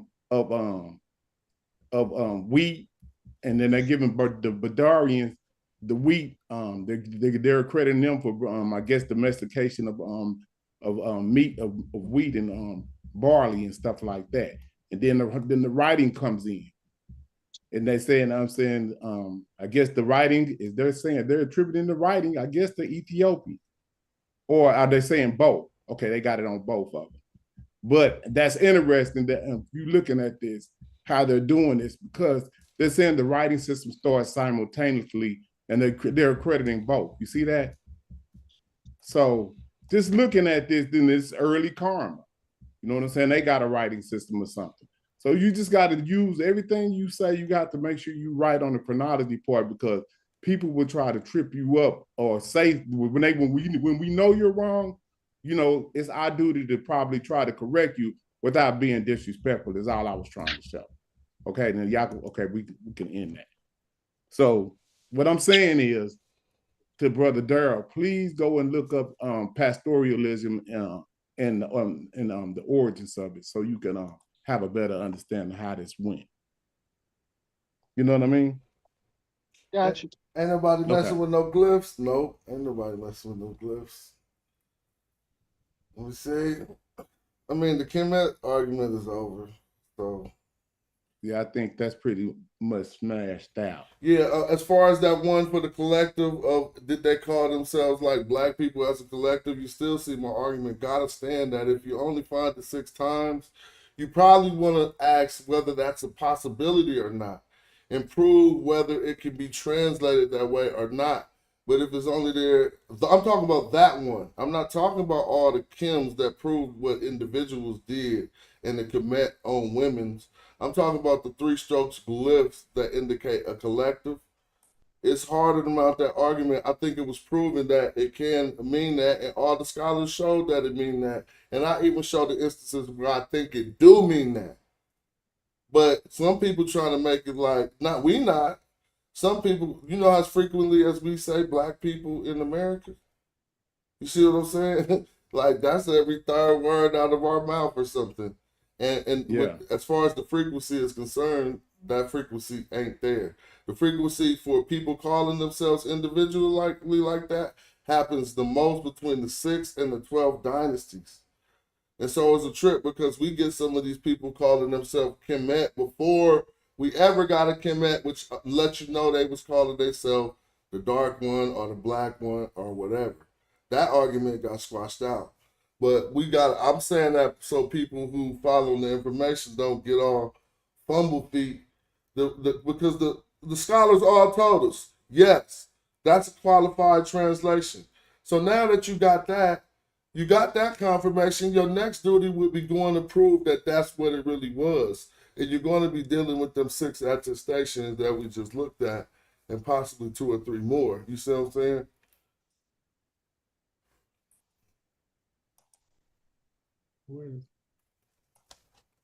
We listening. We got you, Smash. Yes, sir. That shit's been proven to me without a shadow of a doubt, but other people don't it's agree. like going, it's like almost beat the dead horse. You know what I'm saying? after today, I mean, and seeing what happened on that live show, it's really almost like beating a dead horse because that was not good. Yeah, they was trying. They thought they was cooking. And then actually for you to go on there and them not to even comprehend what you were saying. I knew that as soon as when they was confused about the M, I said, oh man. But you know, that's just them not knowing though. But I don't understand why they can't fall back and understand. Like even if you just showed what Unc was on that screen with all those different renditions of Kim, he should be able on his next show say, yeah, man, they right. Like how that's gonna hurt? Because they switched up already. They was like, we ain't talking about the owl not being there. They really couldn't say what they was talking about. Man, this is crazy. He said they switched up already. Hey, Smash. I'm here. Can you share with us again? Because what they was talking about was that dot. When it's KM dot T and not KMT. That dot. What is your perspective on that dot? The dot represents what's after it is normally just a suffix. It's amended onto the root of the word. So the root is Kim. Are you frozen? Oh, I thought you were frozen. So the root is like Kim. It just means black. If you amend the suffix on that to add or to change the gender, because it's a masculine statement when you first state it, just Kim. If you wanted to say something that was female in black, you're going to say Kemet. And in transliteration, that suffix T that you just added to say Kemet is going to be indicated by a period or a dot, and then the T will be after it. Okay. Now let me ask you this. We're aware that the J wasn't originally. Don't even do that, family. They're going to put you in the back chat. Huh? They're going to ask you, if you talk about the J not originally being there, they're going to, this ain't the place for that. That information ain't even it. I just thought we were still on the KM, like what they was when y'all was just discussing the KM and how. All right. I'm gonna let you say that, and then I'm gonna show you how. Go ahead. Put me in the back because I ain't trying to be disrespectful. We ain't either. So it's a level of information we trying to disseminate. If we're about to segue to the J not even being in the English language and that conversation that we've had a lot. I'm just aware that the J wasn't in existence back then. Isn't now. So when we read nature and we see a J in it, can we trust it?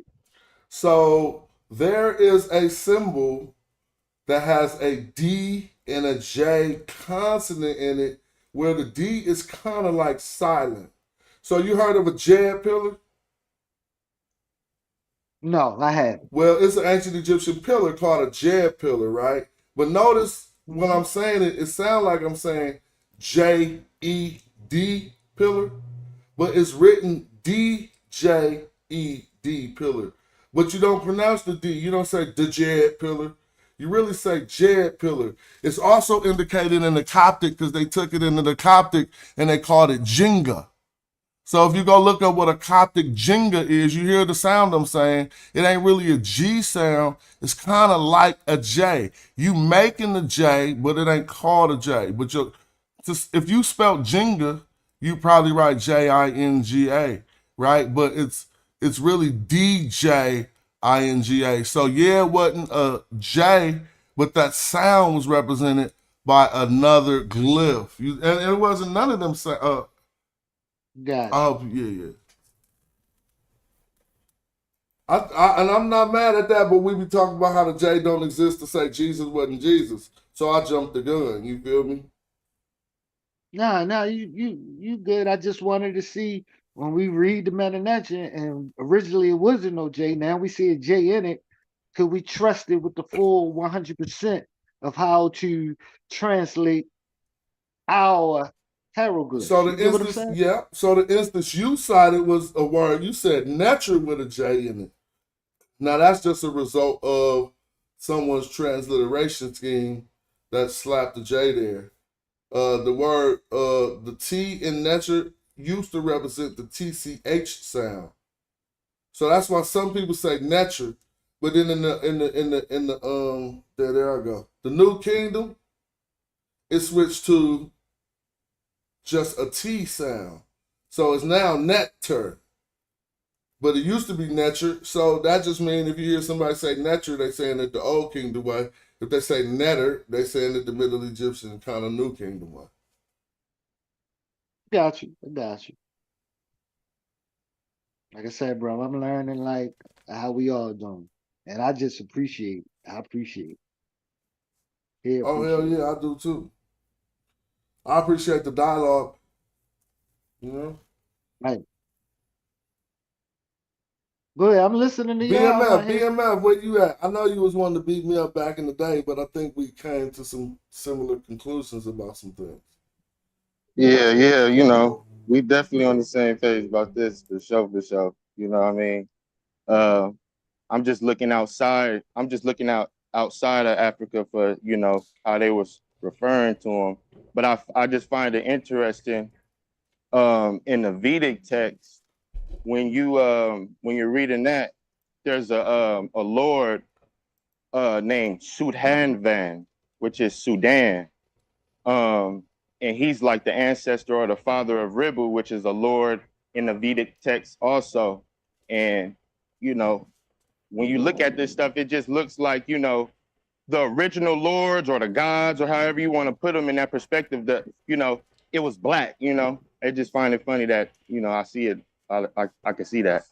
Oh, Reggie made a good point that, yeah, all of the ancient Egyptians, not all of them, but a lot of the ancient Egyptian gods was black, and they want to talk this divinity crap, but they won't attack the way I laid it out in my book because it don't leave it open for them to attack it like that. I'm just saying we suggest a reanalysis of the classification of color symbolism in ancient Egyptian and place more scrutiny on it. And then I start providing instances, like for instance, there's no name for the green Osiris, right? They can't say, oh, they can't equate that to the Black Osiris because he was never verbalized, basically. You see, if it ain't no name for it, nobody ever said nothing about the green Osiris out their mouth as far as we could see in text, as far as the text is concerned. But when he's painted with the black effigy, he is Kimmy or Kim even, the Great Black. And so they say, okay, well, this is because the black go to the fertile soil. We beat the brakes off that. None of the Egyptologists came with a primary source on the fertile soil. So we're not just saying we don't trust them. We saying we have no proof that the ancient Egyptians thought what you saying they thought. And so real quick, my fault. I didn't mean to cut you off. We built it. I was gonna ask. So I looked up on the lingua franca too, not the TLA, not the new TLA, but the older one. But when I looked at the translation, I see Kim T. So what is it? And it says black. So what is it making it? What's making it plural? Like that's what I'm trying to figure out. Yeah. Do you see three strokes behind it or not? If you see three strokes, those might be the three strokes of a collective or the three strokes of plurality. Sometimes, you can have plurality without it being collective. It's just some people together. But if they form a group and call themselves the pseudo killers, then now they're a collective. And I just called them pseudo killers. That's one thing. But I'm referencing a group of people as one thing. And so that three strokes could be indicating that, or it could just be indicating a collection of plurality. You see what I'm saying? You got to know whether it's. I shouldn't have said a collection of plurality. It could be indicating mere plurality that is not a collective. See what I mean? So you're not going to be able to tell if it's plural unless you look at the hieroglyphics. It's not. You ain't gonna see it in the translation. But you got to look at it in context. But you know your options if you see the word isolated. If you see the word isolated, they either are talking about a collective of people or some people in plurality. But the three strokes gotta be, they're there for a reason. That green is blue. Just wanted to share that. And blue in other places also represent black. Hindus showed us that because when they steal our information, they start making up their blue gods.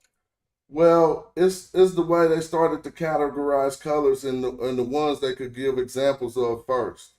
The ones that could give they seen the blue sky, right? But reproducing blue in Egypt didn't happen too much before they could start accessing lapis lazuli, which is something they made the bluish color out of turquoise. And yeah, they would group a lot of them colors together, but they had, I won't want to say they were grouping them together as much as I would say they had stronger and wider ranges to their colors. Like, you know what I'm saying? Even the red, when we say red, we think about a red like blood red. And their word for red is indicative of blood, but their determinative for red is the flamingo, which if you seen a red flamingo, you'd be like, what the hell going on? It's supposed to be pink. So it let us know their range of what red was. They didn't have a word for pink. So then pink was just included in red. It'd be a lighter pink. And then the darker one would be called Kim, so that they could make, if it's red and they want to talk about it and it's darker, they might still could reference it as the darker one of the two. You see what I'm saying? And so I don't want to go too far on that, but yeah. Yeah, but regarding that green Osiris, I wasn't really cool with the way Jonathan Winterman tried to sidestep that with the corn mummy argument. His argument is sound, but I thought my reply was sound too. First thing we got to know is when they say corn mummy, they just talking about grains, right? Grains, But right. the process of creating one is first taking grains, making it look. You take some dirt, wrap it up in some grains or whatever, and make it look like it's in the body of Osiris or whatever. This is one way to do it. But then when you put the dirt on the inside of it, you got to remember the dirt is covered with whatever is keeping the body mold in place. This is another thing that I was pointing out to Winterman, but he made some very good points. Now, they put seeds inside of that dirt, and everybody keep acting like it's about the dirt and not the vegetation that grew out of it. But so here's the thing, you would have to make your corn mummy far in advance of far in advance of a festival so that the vegetation could grow out of it and your mummy would be right as you walk. This is a hypothesis because they don't know if they was all the way right or not. But you got to think about it. Why are you going to grow something inside of something and then not flaunt it when it's right? So the question was, if they put seeds inside of the mud and then they wrapped it up with something and formed it in the body of Osiris and then watered it so it could germinate so that they could carry it around at the festival, what color do we think it was when they was carrying it around the festival? And that's what I asked Winterman. And we have to assume that at least most, not all, but most vegetation is green.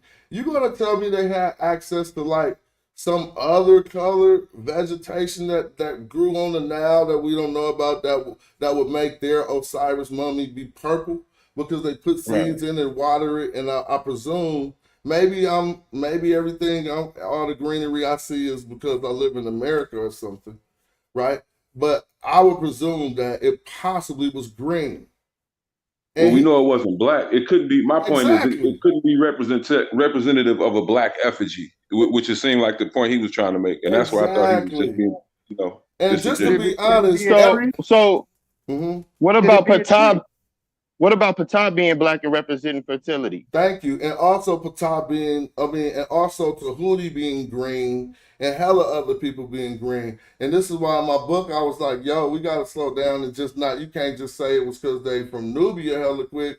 And furthermore, we can't just give it all to some damn black silk. If we start to dissect it, we'll start to see what the true meaning of it was, you know what I'm saying? And so I came to some conclusions of not far from what scholars conclude, but it is, I get to categorize the color symbolism a little bit better to let them know green is the one that got to do with fertility. Black don't got nothing to do with fertility there. And they just made that up. James Henry breasted when he came with his fertile crescent theory and then the black silk. Now, if you go into the fertile crescent theory, guess what underlies the fertile crescent theory? The black silk. We just got to expand our research and we can see, oh, this is FOS. They full of shit.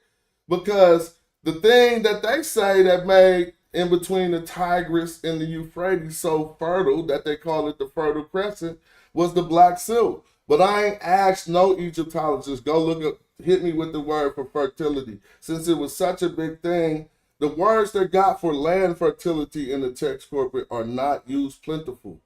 They didn't have that concept like that. And so, I mean, now, don't get me wrong, they knew what barren land was and land that was not barren, but that's kind of how they appropriated it a bit. And so I've just been talking for a minute.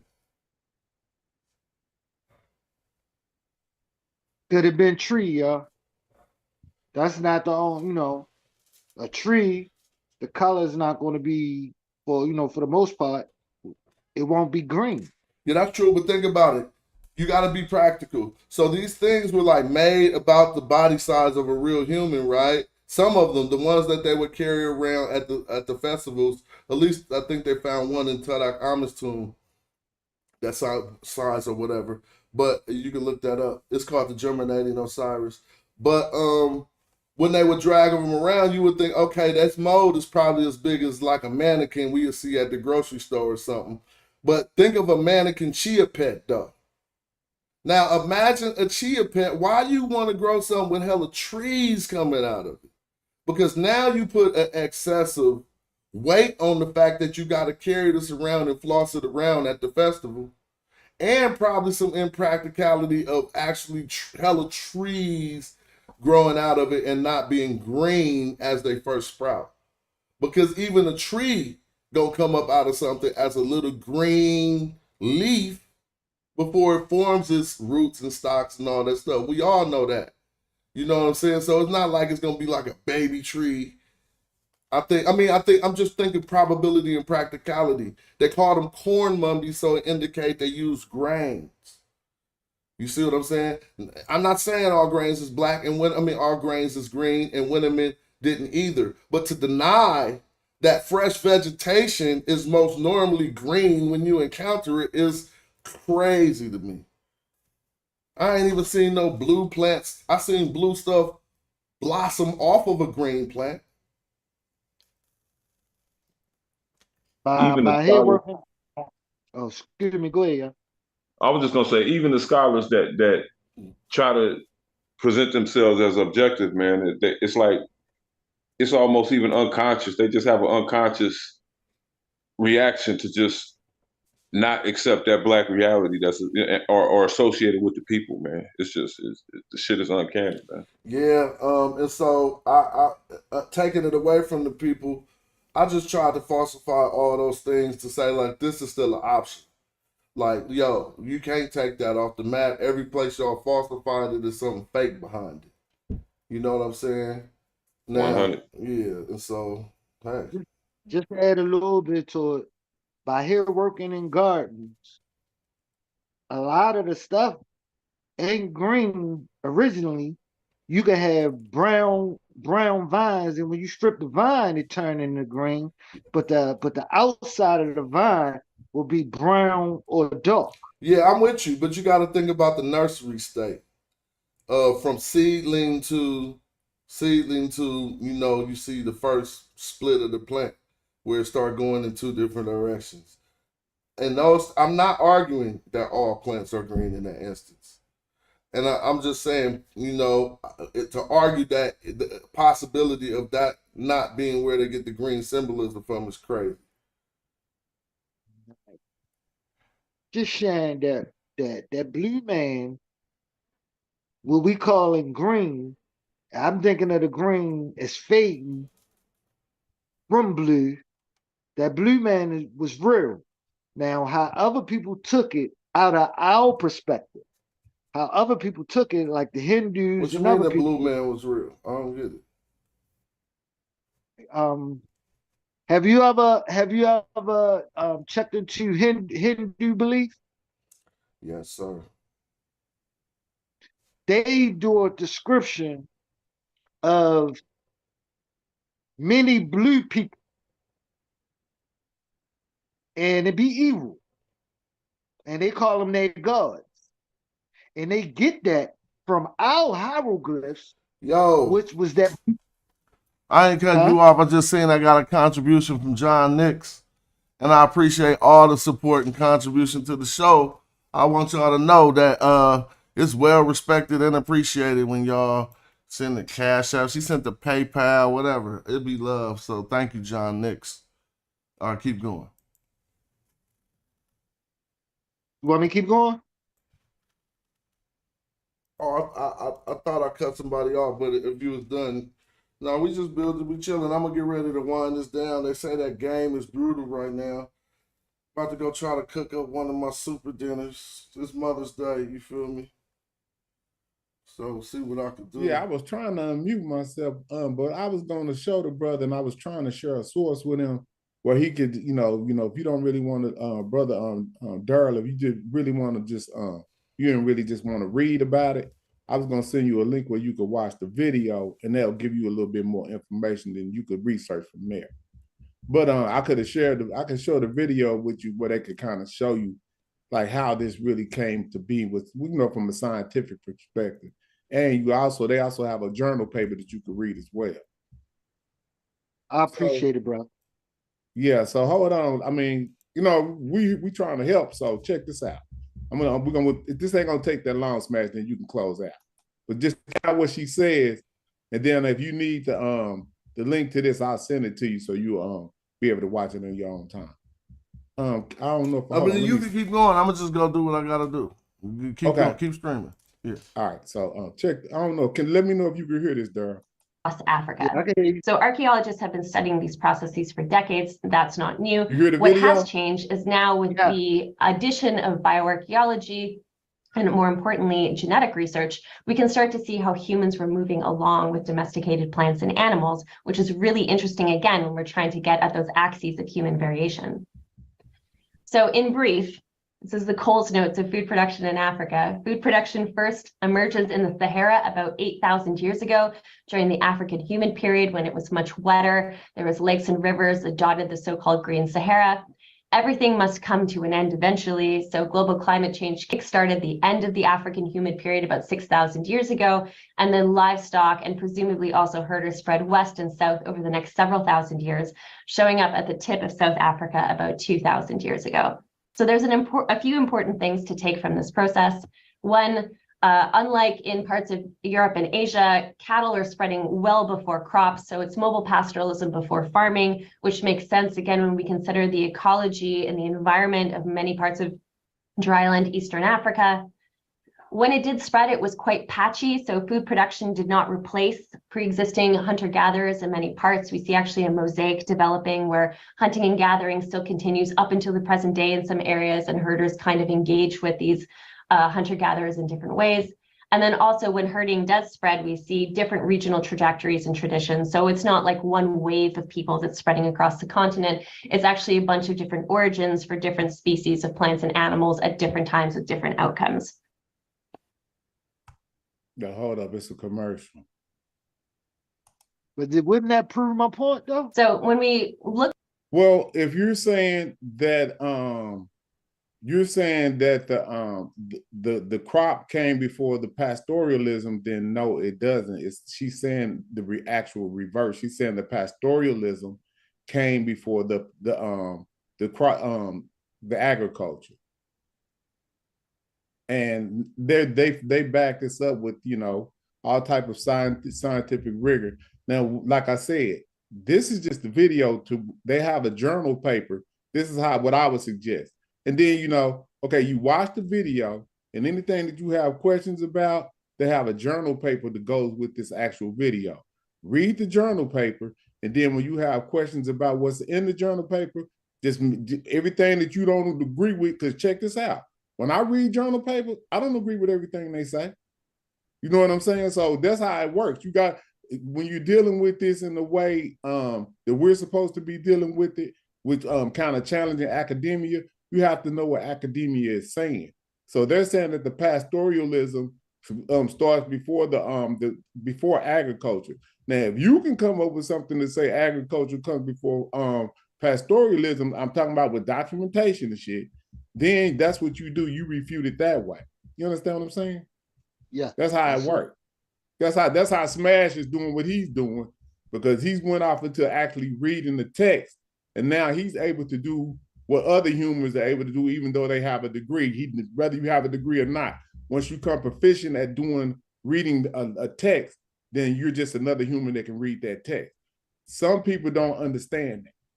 You see what I'm saying? So that's where we at. We had people that don't want to give credence to people that do the rigors to go out and study and learn on our own, which is what most of us have had to do since we got out of school. You know, most of us that we went to school, they didn't teach us this. This is stuff that we learning as adults. And that's what the problem is. We're not really focusing on how we get miseducated and what's happening to our babies right now. Like, if we have to learn this at a later age, our kids need to be learning this from birth. The truth. Right. You see what I'm saying?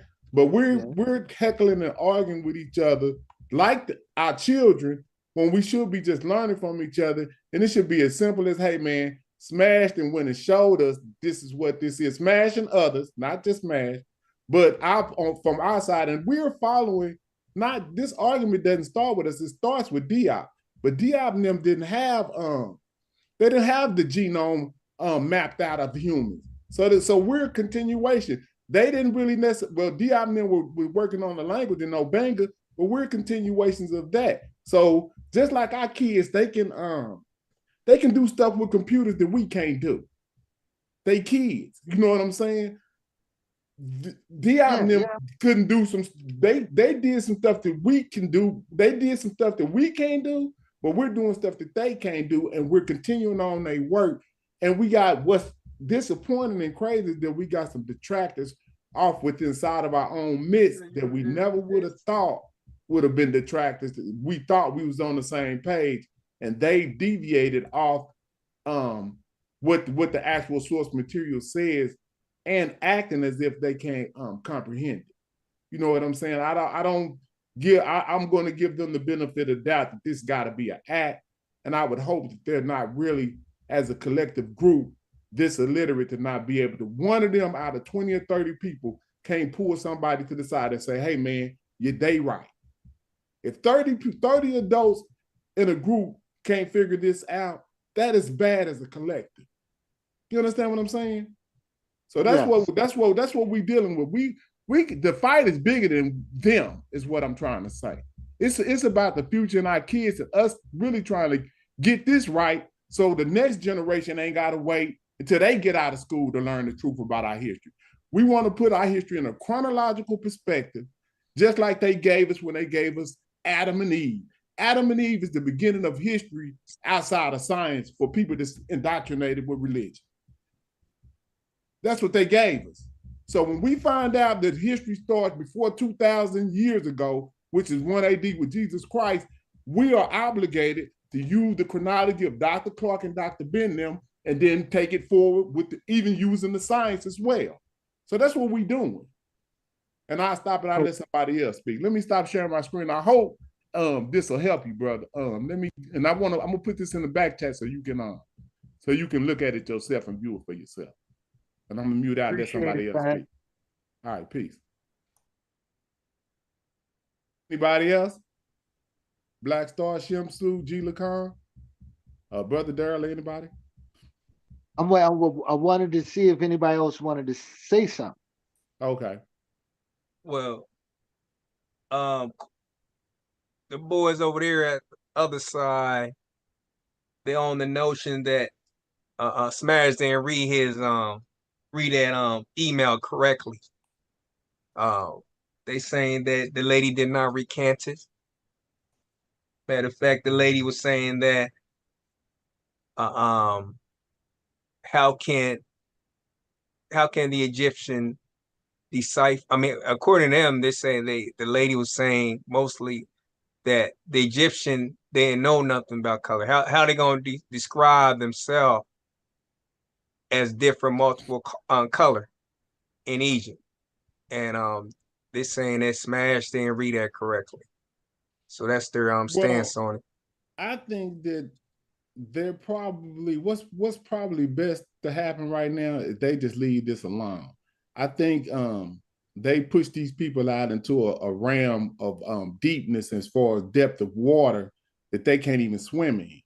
You know what I'm saying? Because even though and like Smash said, even though he doesn't have a PhD or we don't have PhDs in this particular subject matter, we've been studying this for about three years for those of us that's been around. So it's all kinds of ways. We've almost learned backwards and forwards this argument. So and while it's seemingly they've never even seen certain glyphs, they've even touched the subject matter. That nonsense Garfield was saying, like he was arguing with Smash like as if he could read like it, then like he could read it. Yeah. Shut your ass up, nigga. Yeah, that's I mean, that's what, you know, if you're not gonna learn, I mean, because even I know that. As soon as they did that, I've been around long enough. When Smash, matter of fact, that same little picture that I asked him to pull up where Unc was on the screen, he showed that probably about 2 or 3 weeks ago. And that's when I finally figured out that, yeah, you can spell this different.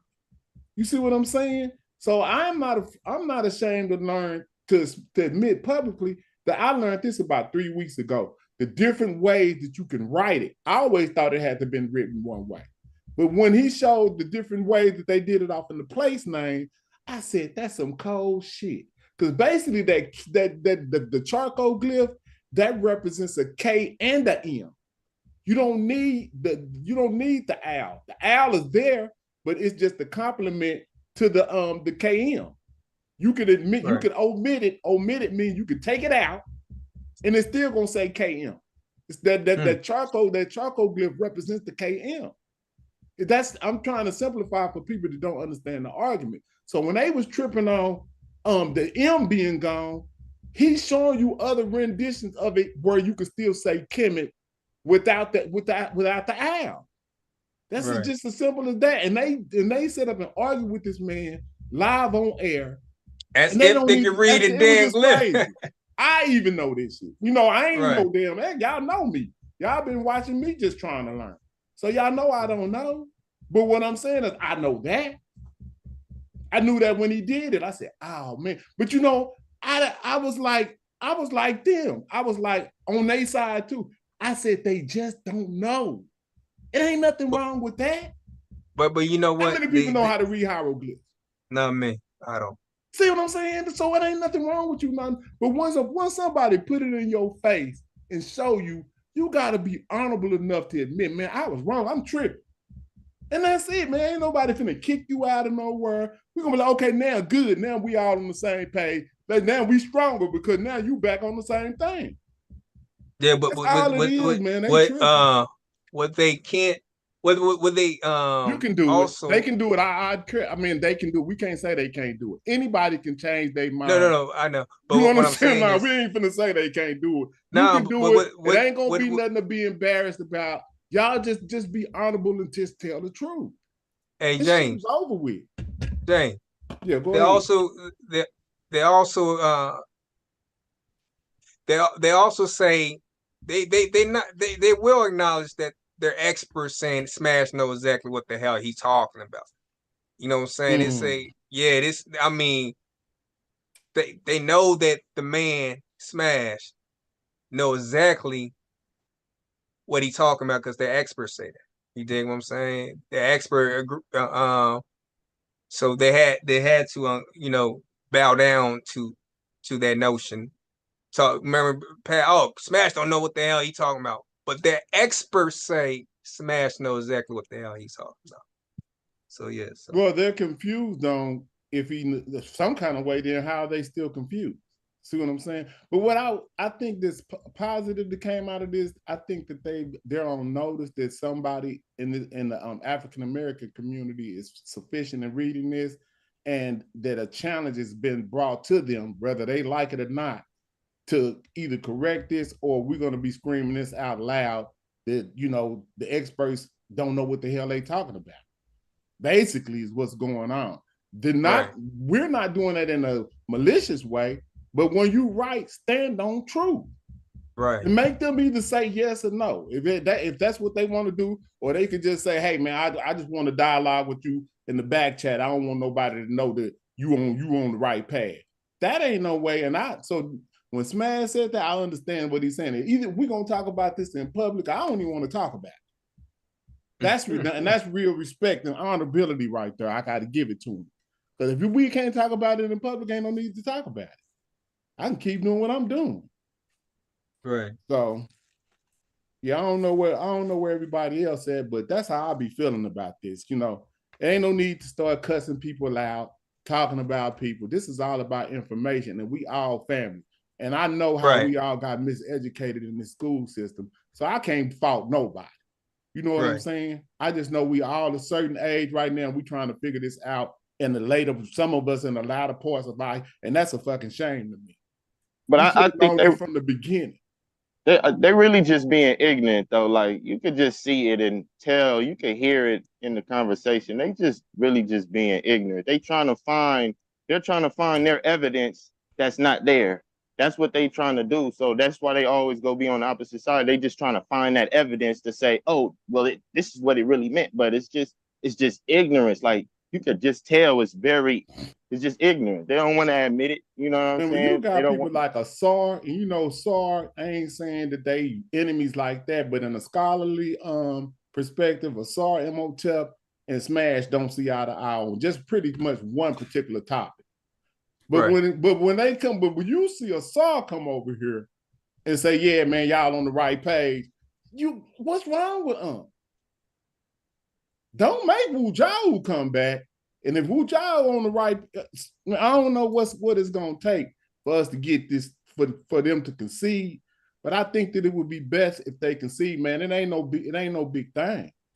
I don't understand why this is taking so long for them to do that. That it shows no honorability as a group collective for maybe 20 or 30 grown adults to not to be able to figure out something this simple. Yo, they remind me of these. It's 30 of them. Like, you don't think we could get a group together to figure this out? A group of people, not just one, not just you by yourself. You don't think we can get a group of people to figure this out?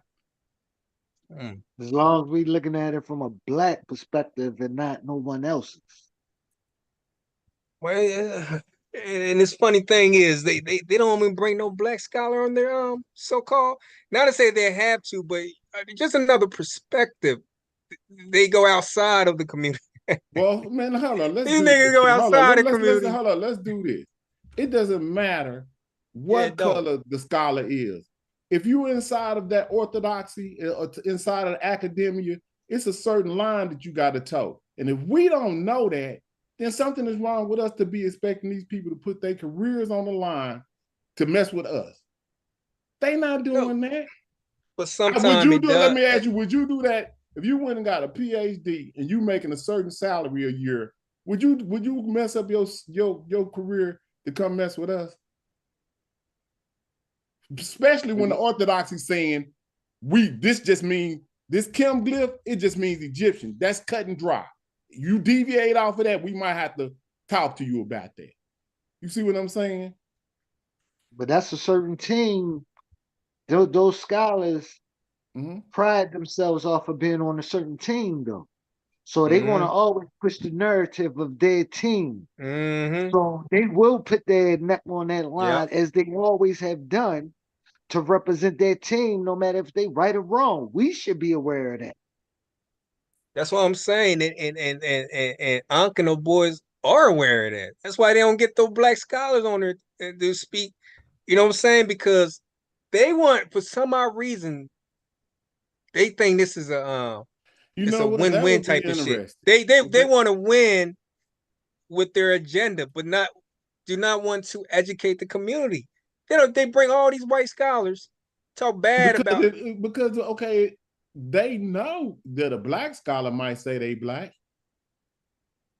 Bam, that ain't gonna be valuable because exactly. You can get a black scholar to say it probably all day. Garfield had a white scholar saying that he read Greeks, right? He brought this one Greek scholar. I mean, this guy read Greek, and on his panel, the guy was saying that the Romans had a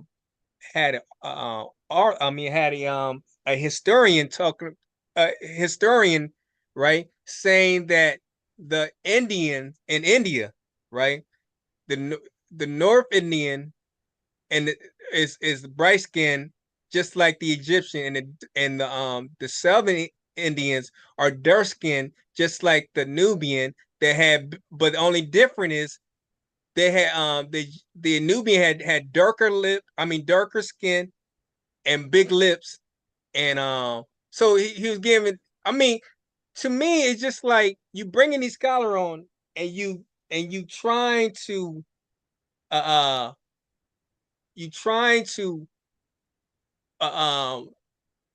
and these are European scholars. I mean, Eurocentric scholars. They're trying to make the Egyptian look different than the rest of Africa, and you bringing these guys on. You ain't bringing those scholars that can say the opposite or whatnot. I just feel like they're really just against African, period. They're not really for. And I'm not saying that you can't bring European scholars on there. I'm just saying just keep it balanced. If you I mean, just have, you know what I'm saying, because you can't speak Greek, you can't speak Persian, you can't speak Egyptians, the metanatter. So have various people, different shade that come on your show. You had a Chinese woman on there. I want, you know what I'm saying? I'm not to say I don't even watch Garfield shit all like that, but I'm just saying if you're gonna bring that, if other people who like watching his channel, I mean have different persuasion and shit over there, especially black. You know what I'm saying? Have their point of view about the topic. But that's not what you do. I apologize for Carolyn. You could go. I think BFF Scar was trying to say something. No, I didn't say anything. Oh, yeah. Yeah, I mean, Check this out. essentially. Check this. Oh, excuse me. Go Check ahead. this out. We remember when you was just talking about complexions. We remember that the original Washington D.C. football team logo was a dark-skinned Indian. Wasn't a black man. Even though he was dark-skinned as a black man, he wasn't a black. That was an Indian. And they called those men at that time red. So now they call those men brown. You know, take red out the conversation, no longer red. Now they brown. They originally was red. Some Indians are dark skinned, some are quote unquote lesser of dark, what they call light skin. And when they talk about dark skinned people, amongst them, they jump back and forth with that to leave us out of it. Do we get that? I get it, and I also feel like the European holders, right? They understood what their ancestors said about the Egyptian, and they also understood about how they put us in bondage. You know what I'm saying? How can you put somebody in bondage, right? And their ancestor, you know what I'm saying, say these Egyptian give us knowledge, give us writings and give us a little contradiction. So they were always going to say, you know, before the 74 conference in Egypt with our scholar Sheikh Anthony Diab was there. The thing was at that moment that the Egyptian was white. At the end of the conference, you're right. Majority of them agree that no, they were just Egyptian. They wasn't black they or tried white. to solve it that way. But look, I gotta close this down. I appreciate y'all. We almost at the 4-hour mark. Thanks for making it another cool show. I'm gonna let everybody know. Peace. I'm gonna close this down. Peace. Yeah, and I'm just letting y'all know. Thanks for the cash apps and the contributions again. And if you want to support, just grab your phone, aiming at the screen, or just hit Smash Rock at Cash App, you know what I'm saying? Or PayPal or whatever. Or just join the channel, man. Help this thing move. Other than that, it is what it is. This stream is ending soon. As a matter of fact, peace to all the mothers. Happy Mother's Day. Peace.